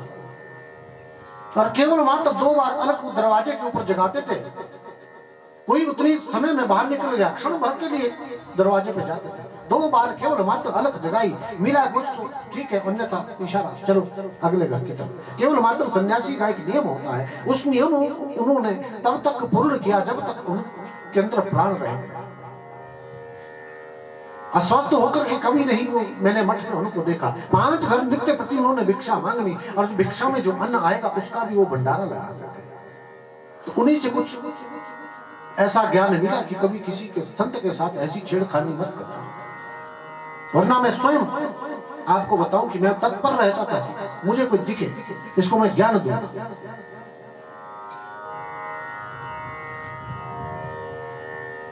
तो भगवान सूत जी कथा में वर्णन करते हैं, इंद्र भगवान शंकर के पास गया कि व्यास जी किस लिए इतना घोर तप कर रहे हैं। भगवान शंकर ने कहा तपस्वी से कभी ईर्ष्या मत करना। परनिंदा विनाशा स्वनिंदा यश से परा। व्यास जी ने तपस्या तो की, लेकिन अपने अपने आप को ही गाली दी उन्होंने। संसार की कभी निंदा नहीं की। धिक्वाम, धिक्कार है मुझको, मैं इतना तपस्वी, लेकिन एक मैं पुत्र प्राप्त नहीं कर सका, मुझको ही धिक्कार है। स्वनिंदा यश से परा। परनिंदा विनाश है। जो संसार में रह करके दूसरे की निंदा करता है उसका विनाश निश्चित है। इसलिए कभी किसी की निंदा मत करना। स्वनिंदा यश से प्रदा। और जो स्वयं अपनी निंदा करता है समाज में उसी व्यक्ति को यश मिलता है। महर्षि वेद व्यास जी ने अपनी निंदा स्वयं की कि धिक्वाम, मेरे संतान नहीं। इतना यश उनको मिला कि आज भी कब देवी भागवत लिखा गया, कितने वर्ष व्यतीत हो गए, लेकिन आज भी उनका नाम जब भी लिया जाता है महर्षि वेद व्यास जी करके, जिनके आगे भी जी लगाया जाता है और पीछे भी, बिना जी से कोई उनका नाम उच्चारण नहीं करता। इतना सम्मान संसार में आज भी, उस समय तो कितना ना होगा जिस समय वो स्वयं थे, लेकिन आज उनके लिखे ग्रंथ संसार में विद्यमान है, तभी भी उनका नाम इतना उच्चारण किया जाता है, बड़े आदर से सम्मान से उनका नाम लिया जाता है। तो केवल मात्र इसी कारण कि उन्होंने स्वयं अपनी निंदा की, किसी दूसरे की निंदा संसार में रहते हुए उन्होंने नहीं की। बोलिए जय श्री राम। भगवान शंकर का और पार्वती का तप करते करते समय व्यतीत होता रहा। भगवान शंकर और पार्वती ने महर्षि वेद व्यास जी को एक दिन दर्शन दिया और आशीर्वाद दिया कि तुम्हारे को एक कल्याणकारी पुत्र उत्पन्न होगा, तुमको एक कल्याणकारी पुत्र मिलने वाला है, चिंता मत करो। व्यास जी ने भगवान शंकर पार्वती का आशीर्वाद लिया और आशीर्वाद ग्रहण करके शम्यप्रास नामक स्थान पर सरस्वती के पावन तट पर अपने आश्रम में चले आए और वहां आकर के अग्नि की उत्पत्ति के लिए अग्नि मंथन करना उन्होंने प्रारंभ किया। देखिए यज्ञ अनुष्ठान में जब भी आग जलाई जाती है, रहा नहीं, क्या करें। जो यज्ञ अनुष्ठान में हवन के लिए अग्नि उत्पन्न की जाती है, अग्नि के द्वारा ही उत्पन्न की जाती है। हमको भी एक दो बार अवसर प्राप्त हुआ उस अग्नि को देखने का, बाकी उत्पन्न करना तो बड़ी मेहनत का काम है। अग्नि मंथन किया जाता है पीपल के वृक्ष के ऊपर। कोई शमी का पौधा, शमी जानते हैं ना आप लोग सभी, पीपल के वृक्ष के ऊपर शमी उत्पन्न हो जाए, उस शमी की अग्नि बना करके और पीपल के वृक्ष का शंकु बना करके अग्नि मंथन किया जाता है। जैसे माताएं बहनें अब करें भी क्या, कलयुग में विद्युत कामधेनु, कलयुग में तो केवल ये बिजली कामधेनु है, जो मर्जी करवा लो, वरना पहले दधी मंथन किस प्रकार किया जाता था आप जानते हैं। अभी भी मैं घर में देखता हूँ वो इंस्ट्रूमेंट, वो हथियार अभी भी घर में पड़े हैं, लेकिन उसका इस्तेमाल नहीं है। हाँ ये है बाल्यकाल में हमने जरूर किया है दधी मंथन, उससे क्या है, सुबह सुबह यही पहले सबसे हमारा ड्यूटी होती थी कि दधी मंथन करो, भुजाएं मजबूत बने। तो जैसे दधी मंथन किया जाता है उसी प्रकार अग्नि मंथन किया जाता है। और यज्ञ अनुष्ठान कोई ऐसा जब विशाल यज्ञ होता है उसमें जो हवन के लिए अग्नि उत्पन्न की जाती है वो अग्नि मंथन के द्वारा की जाती है। संसार में 3 प्रकार की अग्नि बताई है शास्त्रों में। सर्वप्रथम देवलोक की अग्नि, जो सूर्य भगवान की किरणों से अति तपिश से आग उत्पन्न हो जाए, वो देवलोक की अग्नि मानी जाती है। दूसरे नंबर की अंतरिक्ष की अग्नि। कई बार बिजली कड़कती है, उसके कड़कने से जब वो पृथ्वी पर गिरती है आग उत्पन्न हो जाए, वो अंतरिक्ष की अग्नि मानी जाती है। और कई बार अचानक वृक्षों के आपसी घर्षण के द्वारा जो अग्नि उत्पन्न होती है उसको मृत्यु लोक की अग्नि कहा गया है। लेकिन यज्ञ अनुष्ठान के अंदर सर्वप्रथम जो अग्नि मानी जाती है वो अग्नि मंथन से। अब आज कहते हैं ना कि यज्ञ महाराज अनुष्ठान तो करवाया था लेकिन सिद्ध हुआ नहीं, कुछ फल मिला नहीं, और फल मिलेगा कहां से? माचिस जलाई, मारिया, चलो स्वाहा। मैंने एक दिन भी कथा में आपको श्रवण करवाया, श्राद्ध देवी जी ने यज्ञ किया था तो उनका उद्देश्य ये नहीं था कि कन्या उत्पन्न हुई, पुत्र होना चाहिए था। वशिष्ठ जी से प्रश्न किया तो इसी बात के लिए किया कि जो प्रयोग किया गया था उस प्रयोग वो विफल कैसे हो गया। जब विद्वान ब्राह्मण बुला करके मैंने यज्ञ अनुष्ठान करवाया, जो सामग्री आपने मुझको लिखवाई वो बिल्कुल शुद्धता से, उसका भी मैंने आपको तैयार करके वो सामग्री भी दी। वेदी का निर्माण बिल्कुल प्रमाण के हिसाब से हुआ, मंडप का निर्माण प्रमाण के हिसाब से हुआ, फिर चूक कहां थी? तो ये छोटी छोटी बातें होती है। आज ब्राह्मणों को दोषी ठहरा जाता है कि यज्ञ अनुष्ठान तो किया लेकिन फल मिला नहीं है। फल मिलेगा कहां से? सबसे पहले यज्ञ का जो फल है, अनुष्ठान का जो फल है, हवन मात्र से ही तो मिलता है। लेकिन कितने यज्ञ अनुष्ठान आज संसार में ऐसे हो रहे हैं जो अग्नि मंथन के द्वारा, जिसमें अग्नि जलाई जाती है अग्नि के द्वारा। ऐसा नहीं है, दक्षिण भारत में बहुत अभी भी ऐसे यज्ञ हो रहे हैं, तभी संसार टिका है, कहीं कुछ तो हो रहा है। लेकिन यज्ञ अनुष्ठान को फेल होने का केवल मात्र उस प्रयोग को फेल होने का एक ही कारण ही, बहुत से कारण है, लेकिन उसमें से सर्वप्रथम पहला कारण जिसमें स्वाहाकार कर रहे हैं, जिस अग्नि को आपने जला रखा है वो उस तरीके से तैयार नहीं की गई जो उसका नियम है, जिसको शास्त्र बतलाते हैं, जिस मार्ग पे शास्त्र चलाना चाहते हैं आप चल नहीं पाते। और बाद में उन्हीं शास्त्रों को हम आप लोग ही झूठ कहते हैं, झूठ लिखा है वहां पे। मैंने ये अनुष्ठान करवाया लेकिन उसका कोई फल मिला नहीं। फल मिलता कैसे? आपने उस तरीके से, जो तरीका उसमें यज्ञ अनुष्ठान का बतलाया है, उस तरीके को आपने फॉलो नहीं किया। उस मार्ग पे आप चले नहीं जो परमात्मा ने वेदों के द्वारा आपको बतलाया।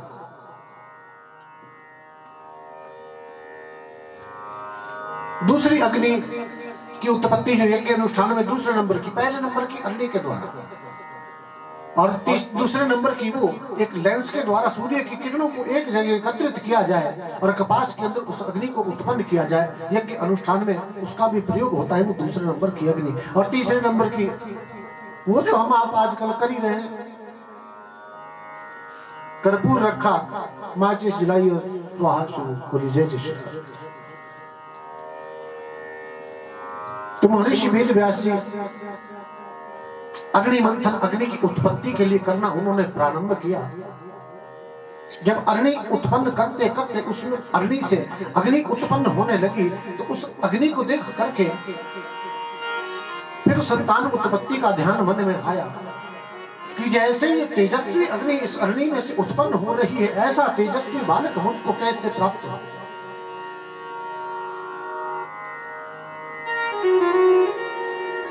गृहस्थ आश्रम में आकर के बालक उत्पन्न किया जा सकता है, लेकिन मेरे पास तो कोई पतिव्रता स्त्री भी नहीं है जिसके द्वारा मुझको पुत्र की प्राप्ति हो जाए। मुझको वो पतिव्रता स्त्री कैसे मिले?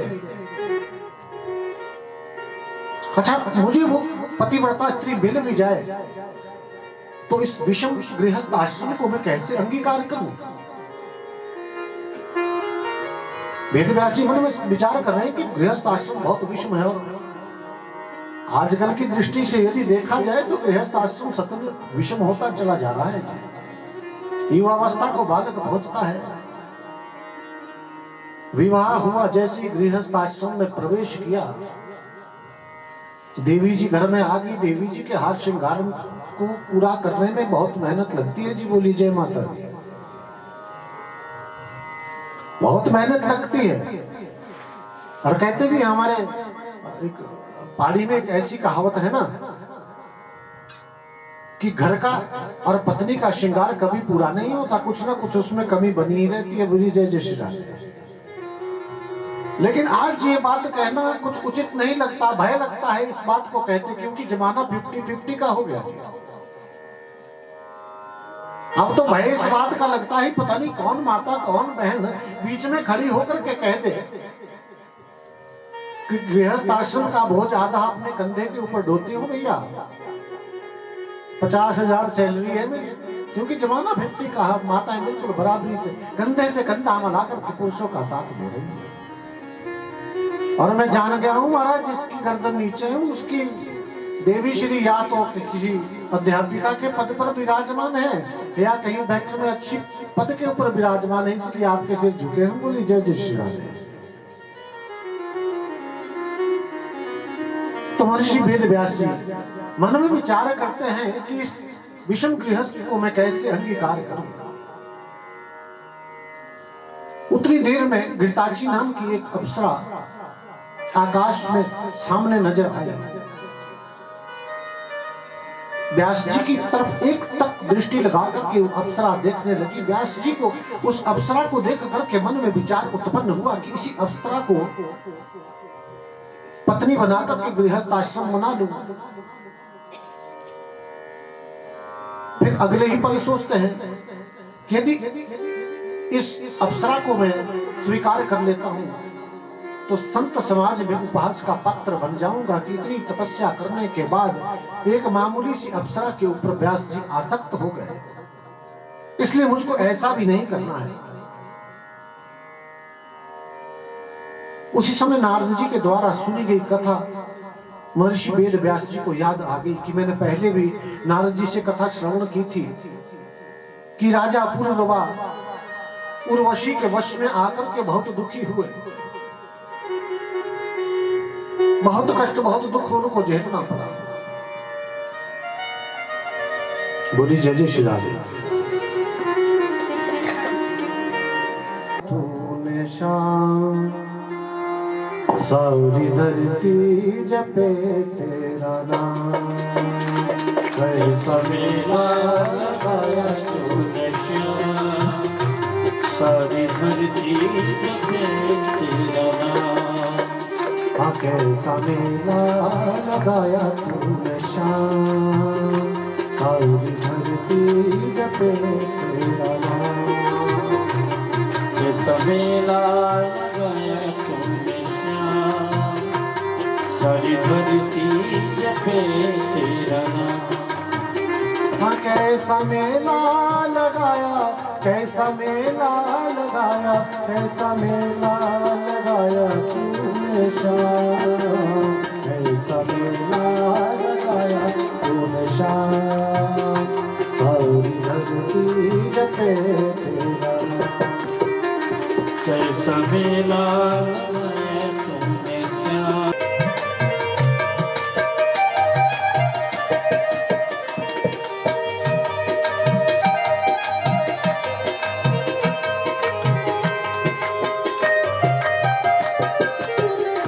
मूसलाधार बरसात में लिया पर्वत उठा तूने, मूसलाधार बरसात में लिया पर्वत उठा तूने, मूसलाधार बरसात में लिया पर्वत उठा तूने, मूसलाधार बरसात में लिया पर्वत उठा तूने, बचाए ब्रजवासियों के प्राण, सारी धरती जपे तेरा नाम, बचाए ब्रजवासियों के नाम, सारी धरती जपे तेरा नाम। कैसा मेला लगाया तूने श्याम, सारी धरती जपे तेरा नाम, कैसा मेला लगाया तूने श्याम, सारी धरती जपे तेरा नाम।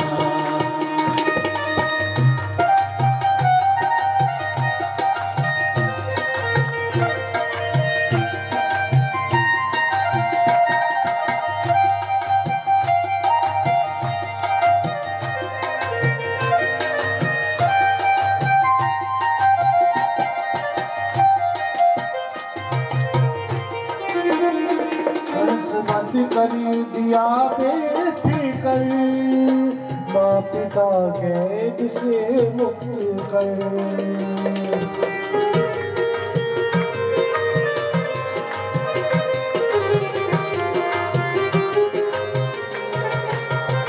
कंस वध कर दिया बेफिकर, माँ पिता कैद से मुक्त कर। कंस वध कर दिया बेफिकर, माँ पिता को दिया देख अमय धरती जहान, सारी धरती जपे तेरा नाम। ऐसा मेला लगाया तूने श्याम, सारी धरती जपे तेरा नाम। कैसा मेला लगाया, कैसा मेला लगाया, कैसा मेला लगाया तूने श्याम। कैसा मेला लगाया तूने श्याम, धरती जपे तेरा नाम। लगाया तूने श्याम, सारी धरती जपे तेरा विपदा जब भारी, हिम्मत अर्जुन की जब जब भी हारी। आई पांडवों पर विपदा जब भारी, हिम्मत अर्जुन ने बिहारी।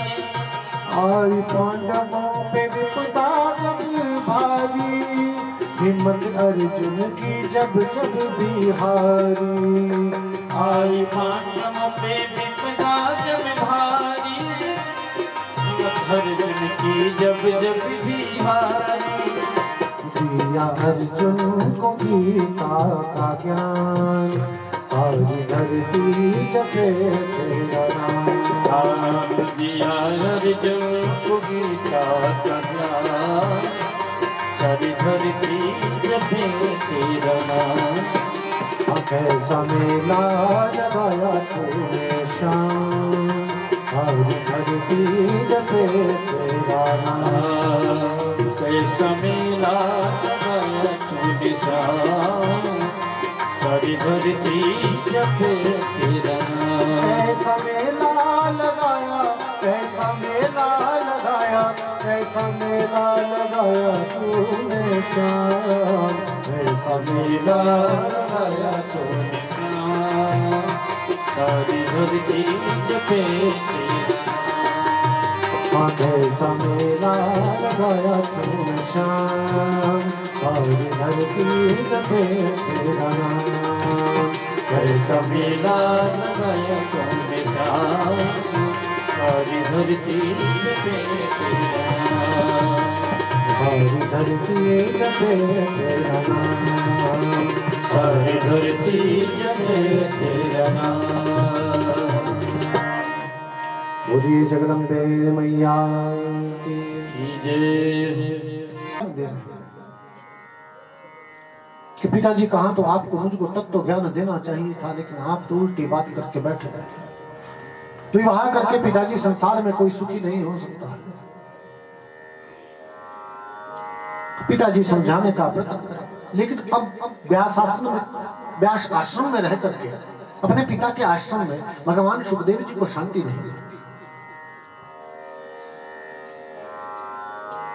और आज संसार में यदि देखा जाए तो पिता के साथ बैठ करके पुत्र को शांति कम ही मिलती है। कुछ तो जनरेशन गैप जिसको कहते हैं वो पड़ जाता है। अब जिस समय पिता उत्पन्न हुए, जैसे उन्होंने शिक्षा ग्रहण की, जितनी मुश्किल से स्कूल जाना होता था, तो कल कह रहे थे टायर की वो चप्पलें डाल करके हम स्कूल जाते थे, वो भी बह गई कहीं नदी में, तो नंगे पैर ही चले। आज किसी को कह दो, आज बालक से ये कह दो कि टायर की चप्पल डाल करके स्कूल जाओ, शूज भी बताएगा तो ब्रांडेड बताएगा, एक बार चक्कर आता जाते हैं दुकान में, जय जय श्री राम। वो जनरेशन गैप है, तो फिर शांति मिलेगी भी कहां? क्योंकि विचार मिलते नहीं है। इसका कारण यही है कि समय व्यतीत होता रहता है। उस समय जिस तरह का जीवन व्यतीत किया जाता था, यदि हम आज अपने बच्चों के ऊपर उस चीज को थोपने का प्रयत्न करें तो ऐसा है नहीं। शायद उन्हीं के भाग्य से इतना कुछ संसार में धन की अधिकता हुई, तभी तो उनका पालन पोषण, उनकी शिक्षा दीक्षा उच्च स्तर की हुई, शायद उन्हीं के भाग्य से है। तो उनके ऊपर थोपना लादना भी अच्छी बात नहीं। लेकिन माता पिता तो ये मन में सोचते ही है कि समय से अब मेरा बेटा पढ़ लिख गया, नौकरी कारोबार में लग गया, अब इसका विवाह हो जाता तो कुछ अच्छा होता। माता पिता की तो ऐसी सोच होती है, लेकिन अभी पुत्र पता नहीं क्या चाहता है, कुछ और अध्ययन करना चाहता है। वैसे ही शायद जनरेशन गैप ही कहूंगा, वो समय ऐसा होगा कि अब व्यास आश्रम में रहकर के भगवान सुखदेव जी को शांति नहीं है। और जब पिता अपने पुत्र को अशांत देखता है, तो मैंने कल भी कहा था कि पिता की आत्मा ही पुत्र होता है, पुत्र को आत्मज भी कहते हैं। जब पुत्र अशांत रहता है तो पिता को भी शांति नहीं मिलती है। कितना ही प्रताड़ित अपने पुत्र को करे पिता, लेकिन मन में उसके प्रति प्रेम एक कोने में छुपा ही रहता है। अब भगवान सुखदेव जी को जब बहुत दुखी देखते हैं, व्यास जी देखते हैं इसका मन लगता नहीं, तो सांत्वना देते हैं अपने बेटे को अपने पास बुलाकर के, बेटा तुम इतना चिंतन क्यों कर रहे हो, क्या सोचते रहते हो? मैं जानता हूं तुम्हारा मन आश्रम में लग नहीं रहा, तुमको हर प्रकार की चिंता छोड़ करके अभी मैं बैठा हूं ना। और हर एक पिता अपने पुत्र के लिए, यदि जरा सा भी दुखी अपने बालक को आज का पिता देखता है तो एकदम से उससे यही कहता है कि तुमको चिंता करने की क्या आवश्यकता है, अभी मैं हूं ना। परिवार के पालन पोषण की चिंता, यज्ञ इत्यादि करने की चिंता अभी मैं हूं, तुमको चिंता करने की आवश्यकता नहीं। आज भी वैसी स्थिति जैसी उस समय थी। महर्षि वेद व्यास जी अपने बालक भगवान सुखदेव जी से कहते हैं कि तुमको चिंता कैसी है, किस बात की चिंता को लेकर के तुम बैठे रहते हो, तुम आराम से अपना वेद अध्ययन करो, आत्मचिंतन करो बस। बार बार उनके कहने पर जब उन्होंने देखा कि पुत्र का मन लगता नहीं, बार बार एक ही प्रश्न सुखदेव भगवान जी अपने पिता से कहते थे कि आपने कभी तक तो ज्ञान दिया नहीं। तो आज महर्षि वेद व्यास जी ने अपने बालक को मिथिला नरेश के पास ज्ञान लेने के लिए भेज दिया। जनक जी विदेहर आज भी कहे गए। भगवान सुखदेव जी ने पिता के चरणों में प्रणाम किया कि पिताजी मैं इतना दुखी तो नहीं हूं, बस आप ज्यादा मुझको दुखी करते हैं। जब विवाह की बात मुझसे करते हैं ना तो मेरा मन दुखी हो जाता है। महर्षि वेद व्यास जी कहते कि बेटा दुखी होने की कोई बात नहीं, तुम्हारा घूमना फिरना भी हो जाएगा, मन भी बहल जाएगा।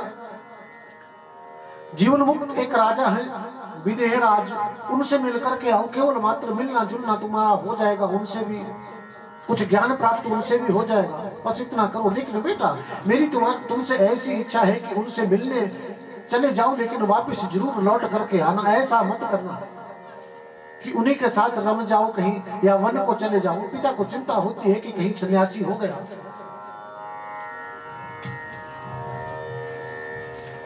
वही चिंता महर्षि वेद व्यास जी को भी है कि बालक कहीं सन्यासी ना हो जाए। और उनकी इच्छा थी कि मैं सन्यास धारण करूं, गृहस्थ आश्रम को मैं अंगीकार नहीं करूं। तो पिता को इसी बात की चिंता। देखिए सब महात्मा जी की जय घोष करते हैं, जयकार सभी करते हैं, लेकिन कोई माता कोई पिता संसार में ऐसा नहीं होगा जो ये चाहेगा कि मेरा बालक अभी युवा अवस्था को प्राप्त होते ही सन्यास धारण करे। कोई पिता नहीं, कोई माता ऐसा नहीं चाहेगी। तो भगवान वेद व्यास जी भी आज ऐसा नहीं चाहते कि मेरा बालक सन्यास धारण करे, इसलिए विदेह राज के पास भेज रहे। भगवान के चरणों में प्रणाम करके, पिता के चरणों में प्रणाम करके सुखदेव जी मिथिला नरेश के पास ज्ञान अर्जित करने के लिए चले। 2 वर्ष तो वहां पहुंचते पहुंचते व्यतीत हो गए। मन में ऐसा विचार करते हैं कि जीवन मुक्त राजा है, मन में सोच रहे हैं जो राजा राज्य करता है वो जीवन मुक्त कैसे हो सकता है। एक दो बारी तो व्यास जी से भी ये प्रश्न कर दिया कि पिताजी आपने कहा कि जीवन मुक्त है, जब राजा राज्य आसन के ऊपर विराजमान है तो राज्य में चोरी भी होती होगी, तो जिस व्यक्ति ने चोरी की उसको वो दंड भी देता होगा। अब एक साधु है उसको साधु भाव से देखेगा, एक चोर है उसको चोर भाव से देखेगा, तो फिर वो जीवन मुक्त कैसे हो सकता है। कि साधु की दृष्टि में तो एक समान सब होने चाहिए। जो जीवन मुक्ति का मतलब तो ये है कि सब एक समान ही दिखे, ना काहू से मित्रता ना काहू से बैर। तो राजा का तो कोई शत्रु भी होता होगा, शत्रु भाव से भी किसी को देखता होगा, कोई मित्र राजा भी होगा उसको मित्र भाव से भी देखता होगा, फिर वो जीवन मुक्त हो कैसे सकता है। मन में विचार करते करते 2 वर्ष व्यतीत हो गए। विदेहराज जनक जी की पुरी में जैसे ही पहुंचे द्वारपालों ने रोक दिया देवटी के ऊपर, और जैसे ही देवटी के ऊपर रोका, महाराज आप कौन है, कहां जा रहे हैं। सुखदेव जी मन ही मन मुस्काने लगे कि मैंने जान लिया 2 वर्ष जीवन के व्यर्थ गवा दिए। जिस राजा को मिलने के लिए द्वारपालों से झगड़ा करने के बाद जाना पड़े, वो कितना का जीवन मुक्त होगा। द्वारपालों को ज्ञान उपदेश दिया कि आप यहाँ क्या कर रहे हो भैया, चलो ठीक है आपने रोका, आपकी ड्यूटी बनती है, लेकिन मैंने सुना है कि राजा जीवन मुक्त है, लेकिन मेरा मन मानने के लिए तैयार है। द्वारपाल कहते हैं महाराज हमारी ड्यूटी ऐसी कि हमको पूछना पड़ता है, आइडेंटिफिकेशन लेना पड़ता है कि कौन है, कहां से, किस दिशा से आया है। बोले तुम्हारा ड्यूटी तो ठीक है, लेकिन जीवन मुक्त उनको कहा है। जो साधु है, जो संत है, कोई भी उसके पास जा सकता है, कोई भी उससे भेंट कर सकता है। इसका मतलब वो जीवन मुक्त नहीं। पिताजी ने व्यर्थ मेरे 2 वर्ष जीवन के व्यर्थ गवा दिए। आने में 2 वर्ष व्यतीत हो गए, अब 2 वर्ष जाने में व्यतीत करूंगा। पिताजी के चक्कर में पड़कर मैंने अपने जीवन का बहुत सा अमूल्य समय जो है व्यर्थ गवा दिया। द्वारपाल समझ गए कोई ज्ञानी विद्वान ब्राह्मण है। बोले महाराज क्षमा करना, हमने आपको रोका, आप मिलने के लिए जा सकते हैं। ड्यूटी से अंदर गए। मंत्रियों ने एक कक्ष में भगवान सुखदेव जी को बिठाया। कुछ समय बाद में विदेहराज जनक जी का आगमन हुआ। जनक जी ने गुरु पुत्र को आते हुए देखा, सम्मान किया, आदर किया, पूजन किया और प्रश्न किया कि आपका आगमन किस उद्देश्य से हुआ। सुखदेव जी कहने लगे कि मैंने सुना है कि आप जीवन मुक्त है, विदेह आपको कहा जाता है कि महाराज आप कैसा राज्य करते हैं, किस प्रकार से करते हैं। आपकी रानियां भी है, बच्चे भी है, प्रजा भी है, चोर चोरी भी करता है, उसको दंड भी आपको देना पड़ता होगा। और यदि आप किसी को दंडित करते हैं, आप कोई भगवान थोड़ी ना है, आप किसको दंडित करने के अधिकारी कौन है। अपराध किया है तो परमात्मा अपने आप उसको उस चीज का दंड देगा ना। यदि आप दंड दे रहे हैं तो फिर आप भी कहीं ना कहीं पाप के भोगी हो रहे हैं। और यदि आप दंड नहीं देंगे तो फिर आपके राज्य में शांति हो नहीं सकती है, फिर तो अराजकता फैल जाएगी। राजा का भय तो होना ही चाहिए। तो फिर कैसे आप जीवन मुक्त है, कृपा करके ये आप मुझको बतला दीजिए। मैं तो संन्यास धारण करने के लिए निकल पड़ा था, लेकिन पिताजी ने जाते जाते मुझको रोक दिया और कहा कि जनक जी के पास, उस विदेह राज के पास जाकर के ज्ञान प्राप्त करो। तो मैं आपसे मिलने के लिए चला आया। अब बड़ा सुंदर ज्ञान उपदेश जनक जी ने भगवान सुखदेव जी को दिया कि एक चींटी होती है ना, वो विश्राम करके फल तक पहुंच जाती है। छोटी सी चींटी कितना समय, वृक्ष के कितना ऊपर फल लगा है, और कहां जमीन पर रेंगने वाली वो चींटी आहिस्ता आहिस्ता चढ़ती है, थक जाती है, फिर विश्राम करती है, थकती है, फिर विश्राम करती है, और एक दिन वो उस फल तक पहुंच जाती है। फल से चिपक करके उस फल का जैसी रसास्वादन करने लगती है। हो सकता है फल वहां से गिर भी जाए, लेकिन उसी फल के साथ पृथ्वी पर आती है। जब तक उसकी तृप्ति उस फल को खाकर के ना हो जाए तब तक उस फल में चिपकी है।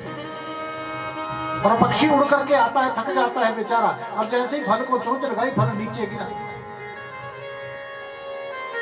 उड़ करके आता है, थक जाता है, लेकिन चींटी विश्राम करते करते उस फल तक पहुंचती है।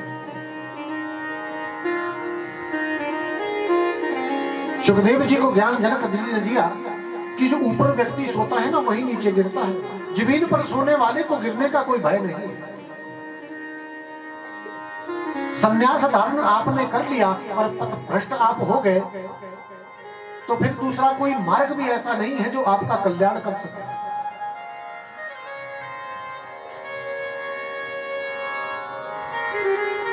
विद्यार्थी जीवन में सबसे पहले जब बच्चा होता है, नामकरण संस्कार हो गया, यज्ञोपवीत संस्कार हो गया, और विद्यालय में विद्या ग्रहण करने के लिए गुरु के पास चला गया, विद्या अध्ययन कर लिया। जीवन में एक व्यक्ति का यही उद्देश्य होना चाहिए। विद्या अध्ययन के बाद कारोबार जो भी करना हुआ उसमें जैसी फंसे तुरंत विवाह,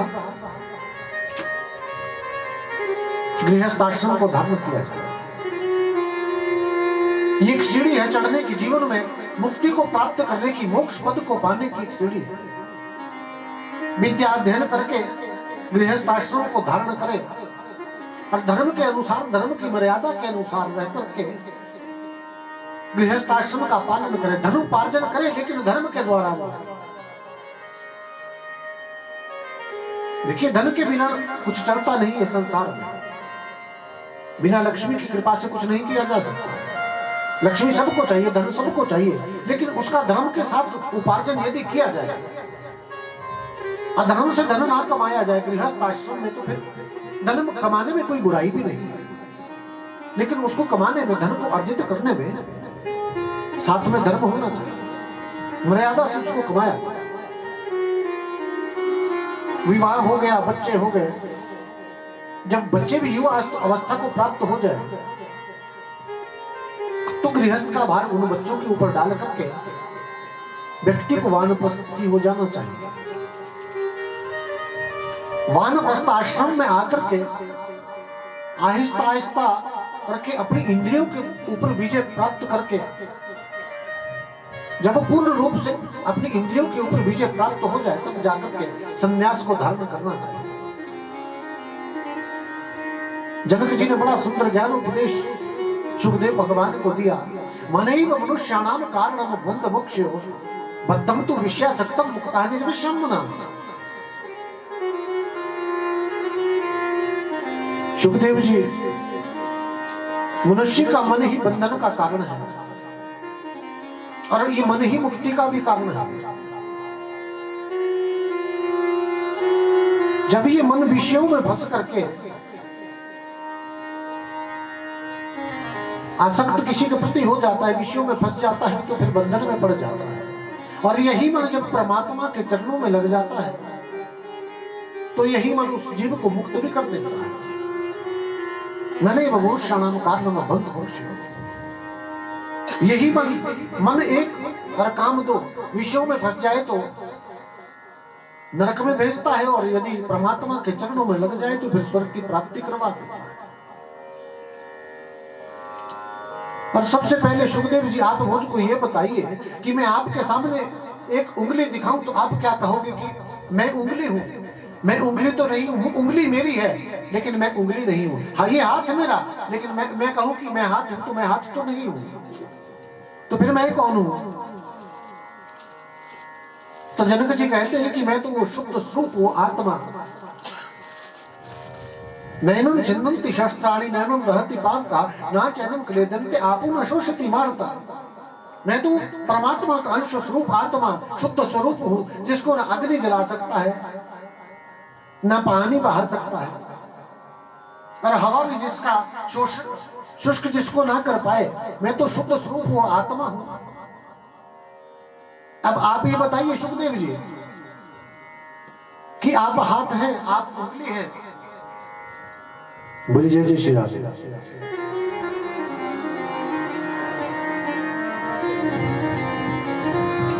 श्री कृष्ण गोविंद हरे मुरारी, हे नाथ नारायण वासुदेवा।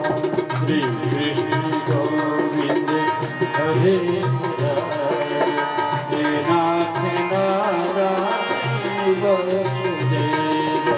श्री कृष्ण गोविंद हरे मुरारी, हे नाथ नारायण वासुदेवा।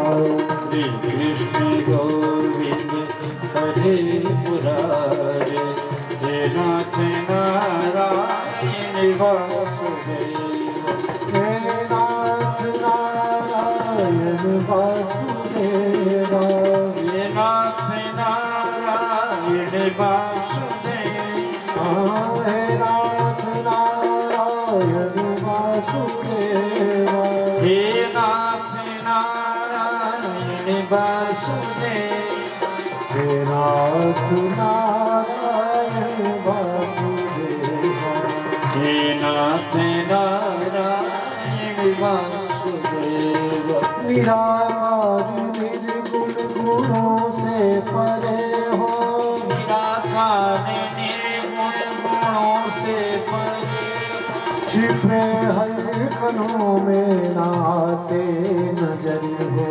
छिपे हर कणों में नयाते नजर हो।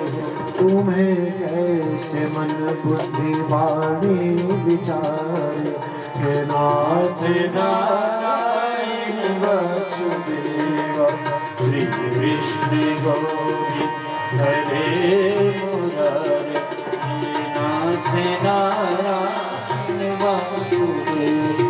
ना अग्नि जला सकता इस आत्मा को, न पानी बहा सकता इस आत्मा को, न पानी बहा सकता है। हवा भी सुखा सकता जिसको न प्यारे, हे नाथ नाथ नारायण वासुदेवा।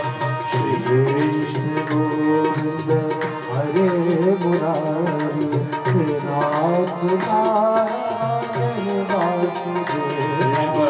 श्री कृष्ण गोविंद हरे मुरारी, नाथ नारायण वासुदेवा।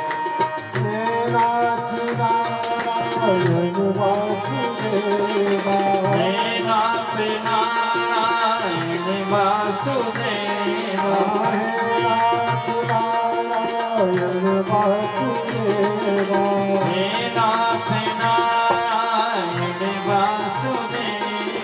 हे नाथ नारायण वासुदेवा।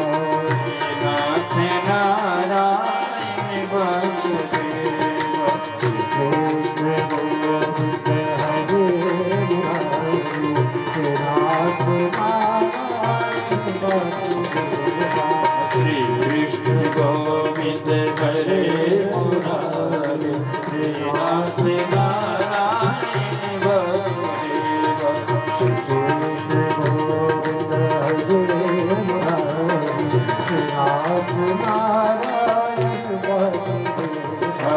श्री कृष्ण गोविंद हरे मुरारी, हे नाथ नारायण वासुदेवा। हे नाथ नारायण वासुदेवा।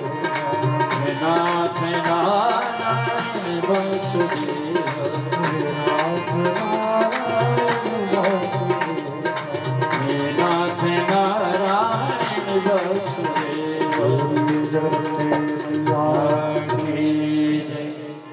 तो बड़ा सुंदर ज्ञान हो।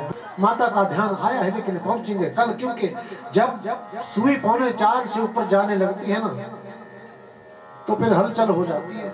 मुड़ी का या धोनी से जय जय श्री राम। तो फिर मेरा भी मन नहीं लगता है, फिर भीड़ भड़ाका भी हो जाता है, रश भी होता है, फिर भोजन की व्यवस्था में भी गड़बड़ होती है, फिर कोई बस भी आपकी ना छूटे, मैं ऐसा भी नहीं चाहूंगा। तो आज इतना कहकर के अपनी वाणी को विश्राम देंगे। इससे आगे की कथा कल समय से आप पहुंचिए। और वैसी व्यवस्था आज का भंडारा जिस भी व्यक्ति ने दिया, मां भगवती के चरणों में प्रणाम करते हुए, मां भगवती का आशीर्वाद ग्रहण करते हुए, अपने दसने की कमाई जिसने भी आज आप लोगों के उदर पूर्ति के लिए, समझ लीजिए आप लोगों का भी कल्याण, और आप लोग उनके लिए भगवान, आप भी उनका कल्याण करें, वो भी आपका कल्याण करें। बस इसी का नाम तो जीवन है। उनको भी आशीर्वाद आप सब लोग देकर के जाएं कि जिन्होंने दसने की कमाई से इस यज्ञ अनुष्ठान में अपना हाथ बढ़ाया, परमात्मा उनको सदा सर्वदा के लिए, मां भगवती सदा सर्वदा के लिए अपनी चरणों की भक्ति प्रदान उनको करे। ऐसी कृपा, ऐसी शक्ति उस जीवात्मा को दे कि सदा के लिए वो व्यक्ति ऐसे ही यज्ञ अनुष्ठान में अपने दसने की कमाई को लगाता रहे, जो आगे चल करके ऐसी स्थिति में पहुंच जाए कि दोबारा जीवन मरण से मुक्त होकर के मोक्ष पद को वो व्यक्ति पा जाए। ऐसा आशीर्वाद आप लोगों से भी ऐसी प्रार्थना कि उस व्यक्ति के लिए आप देकर के जाएं। बोली जय जय श्री राधे। इतना कहकर के आज की कथा को मैं विश्राम दूंगा। प्यार तेरे नाल लाना, तेरी मां दिए है तस्वीर, मैं प्यार तेरे नाल लाना।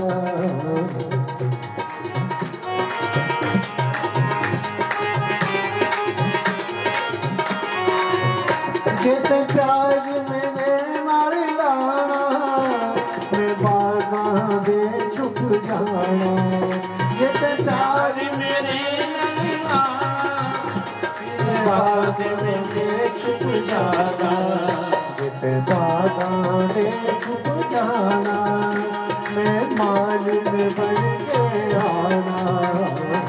बागां दे छुप जाना, मैं माल में बन के आना। तेरी मां दिए है तस्वीरें, मैं प्यार तेरे नाल लाना, मैं यमुना दे छुप जाना। प्यार मेरे, मैं यमुना दे छुप जाना। जिते यमुना दे छुप जाना, मैं मछली बन के आना। जिते यमुना दे छुप जाना, मैं मछली बन के आना।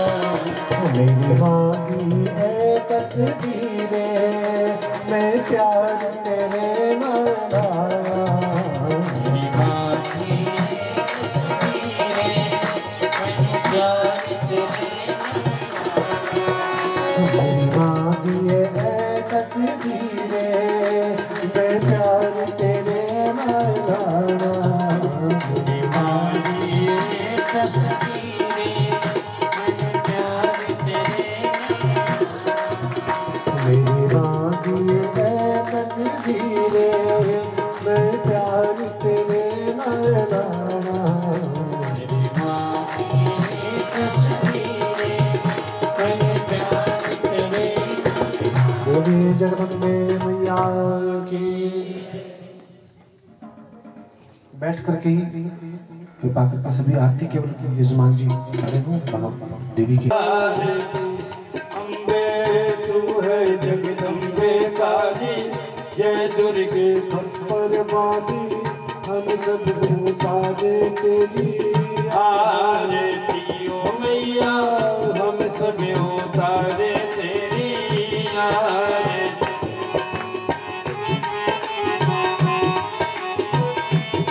तेरे भक्त जनों पर मैया भीड़ पड़ी है भारी, मैया भीड़ पड़ी है भारी। तेरे भक्त जनों पर मैया भीड़ पड़ी है भारी, मैया भीड़ पड़ी है भारी। दानव दल पर टूट पड़ो माँ, दानव दल पर टूट पड़ो माँ, करके सिंह सवारी। सौ सिंहों से बलशाली हो जाओ वाली, तेरे भी दुख गावे भारती। हो मैया हम सब उतारे तेरी आरती। अम्बे तू है जगत जगदम्बेकारी जय दुर्गे खप्पर मारी तेरे ही गुण गाए भारती ओ मैया भग सब उतारे तेरी आरती माँ बेटे का है इस जग बड़ा ही निर्मल माता मैया बड़ा ही निर्मल माता माँ बेटे का है इस जग में बड़ा ही निर्मल माता मैया बड़ा ही निर्मल माता पूत कपूत सुनी परिणा माता सुनी कुमार सौ सब पे करुणा बरसाने वाली अमृत बरसाने वाली दुखियों के दुखी कोनी मार ओ मैया हम उतारे तेरी आरती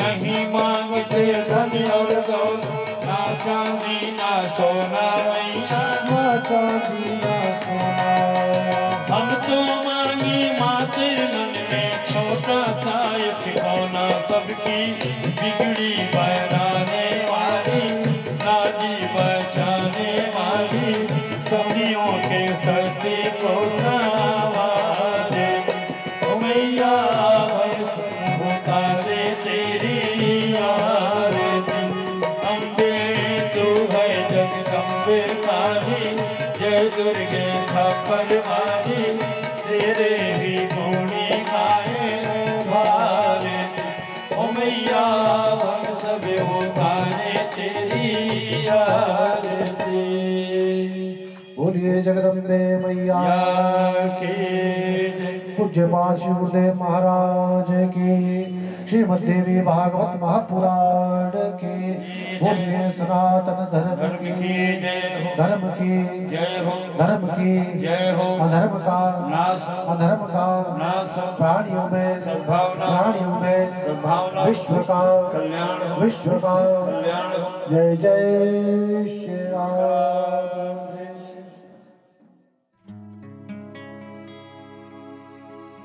माँ का नाम लेना कोई शर्म नहीं है, इससे बड़ा तो कोई कर्म नहीं है। जिसमें माता की पूजा का जिक्र न हो, ऐसा तो दुनिया में कोई धर्म नहीं है।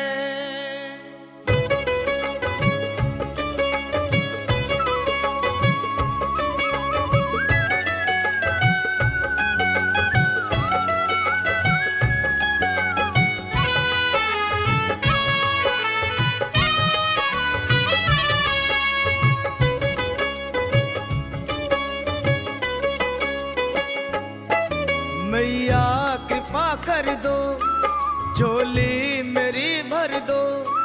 मैया कृपा कर दो, झोली मेरी भर दो।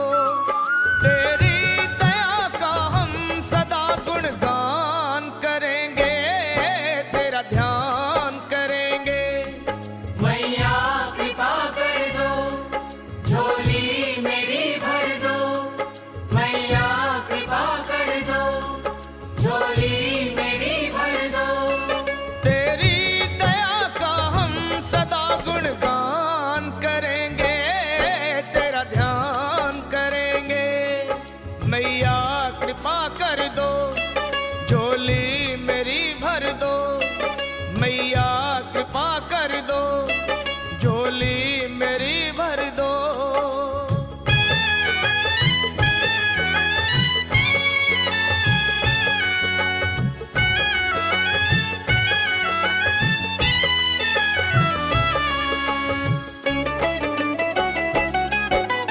भक्तों की करती हरदम रखवाली हो,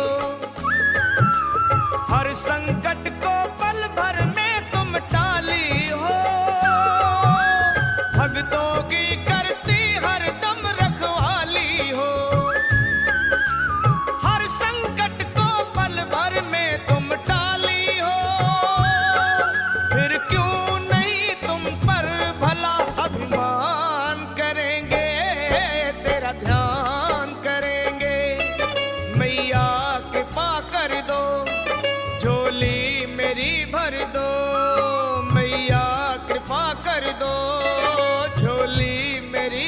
दो। तेरी दया का हम सदा गुणगान करेंगे, तेरा ध्यान करेंगे।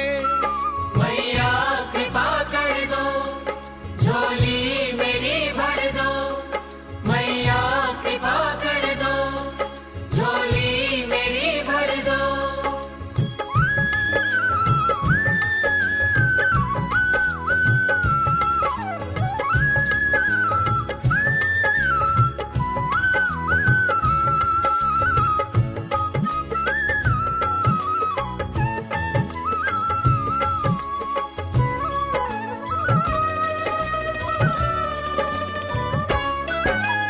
मेरी विनती सुनकर मत ठुकरा देना,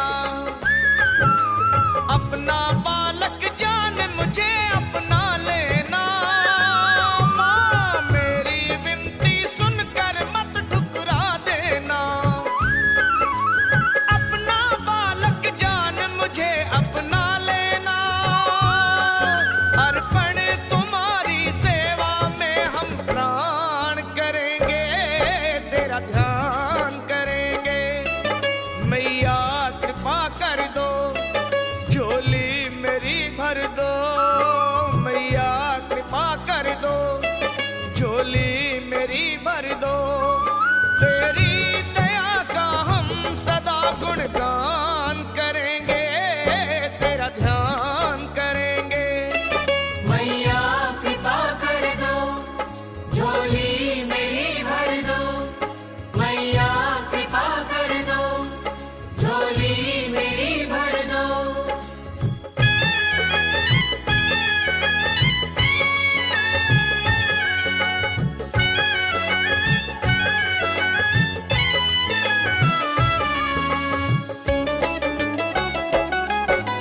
दृष्टि दया शर्मा पे माँ अब तो कर दो, अपने लखा की मैया झोली भर दो। दृष्टि दया शर्मा पे माँ अब तो कर दो, अपने भक्तों की मैया झोली भर दो। हरदम तुम्हारे नाम का गुणगान करेंगे, नित्य ध्यान करेंगे।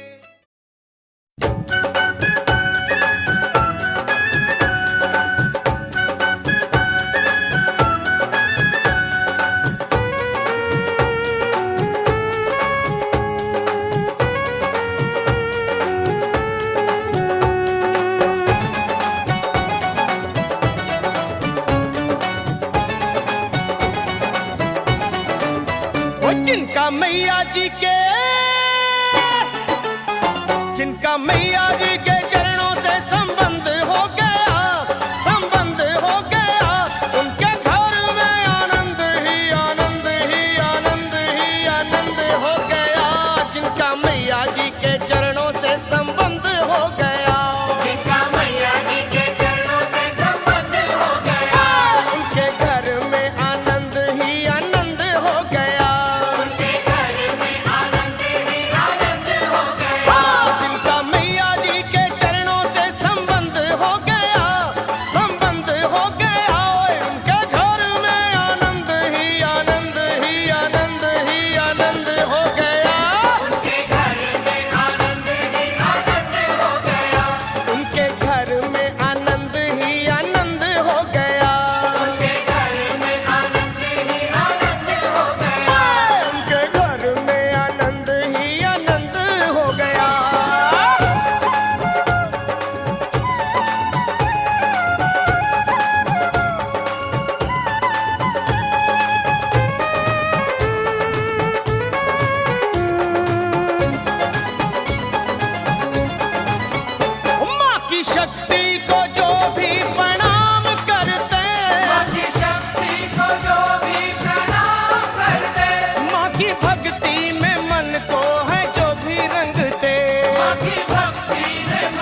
भी श्रद्धा से आता माँ के दरबार में, भी श्रद्धा से आता माँ के दरबार में, कभी ठोकरे न खाए इस संसार में। कभी ठोकरे न खाए इस संसार में। जो भी श्रद्धा से आता माँ के दरबार में, कभी ठोकरे न खाए इस संसार में। उसका रास्ता बुराई का भाई बंद हो गया, वह बंद हो गया।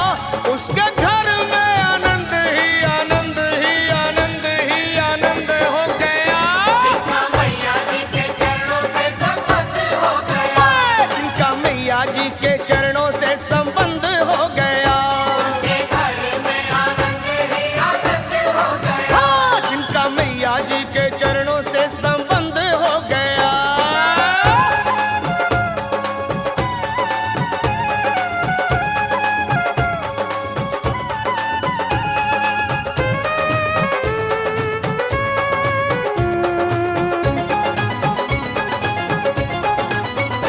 माँ को ध्यानु ने ध्याया है सुरताल से, आपको जानू ने जाया है सुरताल से, निकले भक्ति के स्वर उसकी खड़ताल से। निकले भक्ति के स्वर उसकी खड़ताल से। माँ को ध्यानु ने ध्याया है सुरताल से, निकले भक्ति के स्वर उसकी खड़ताल से। माँ का गुणगान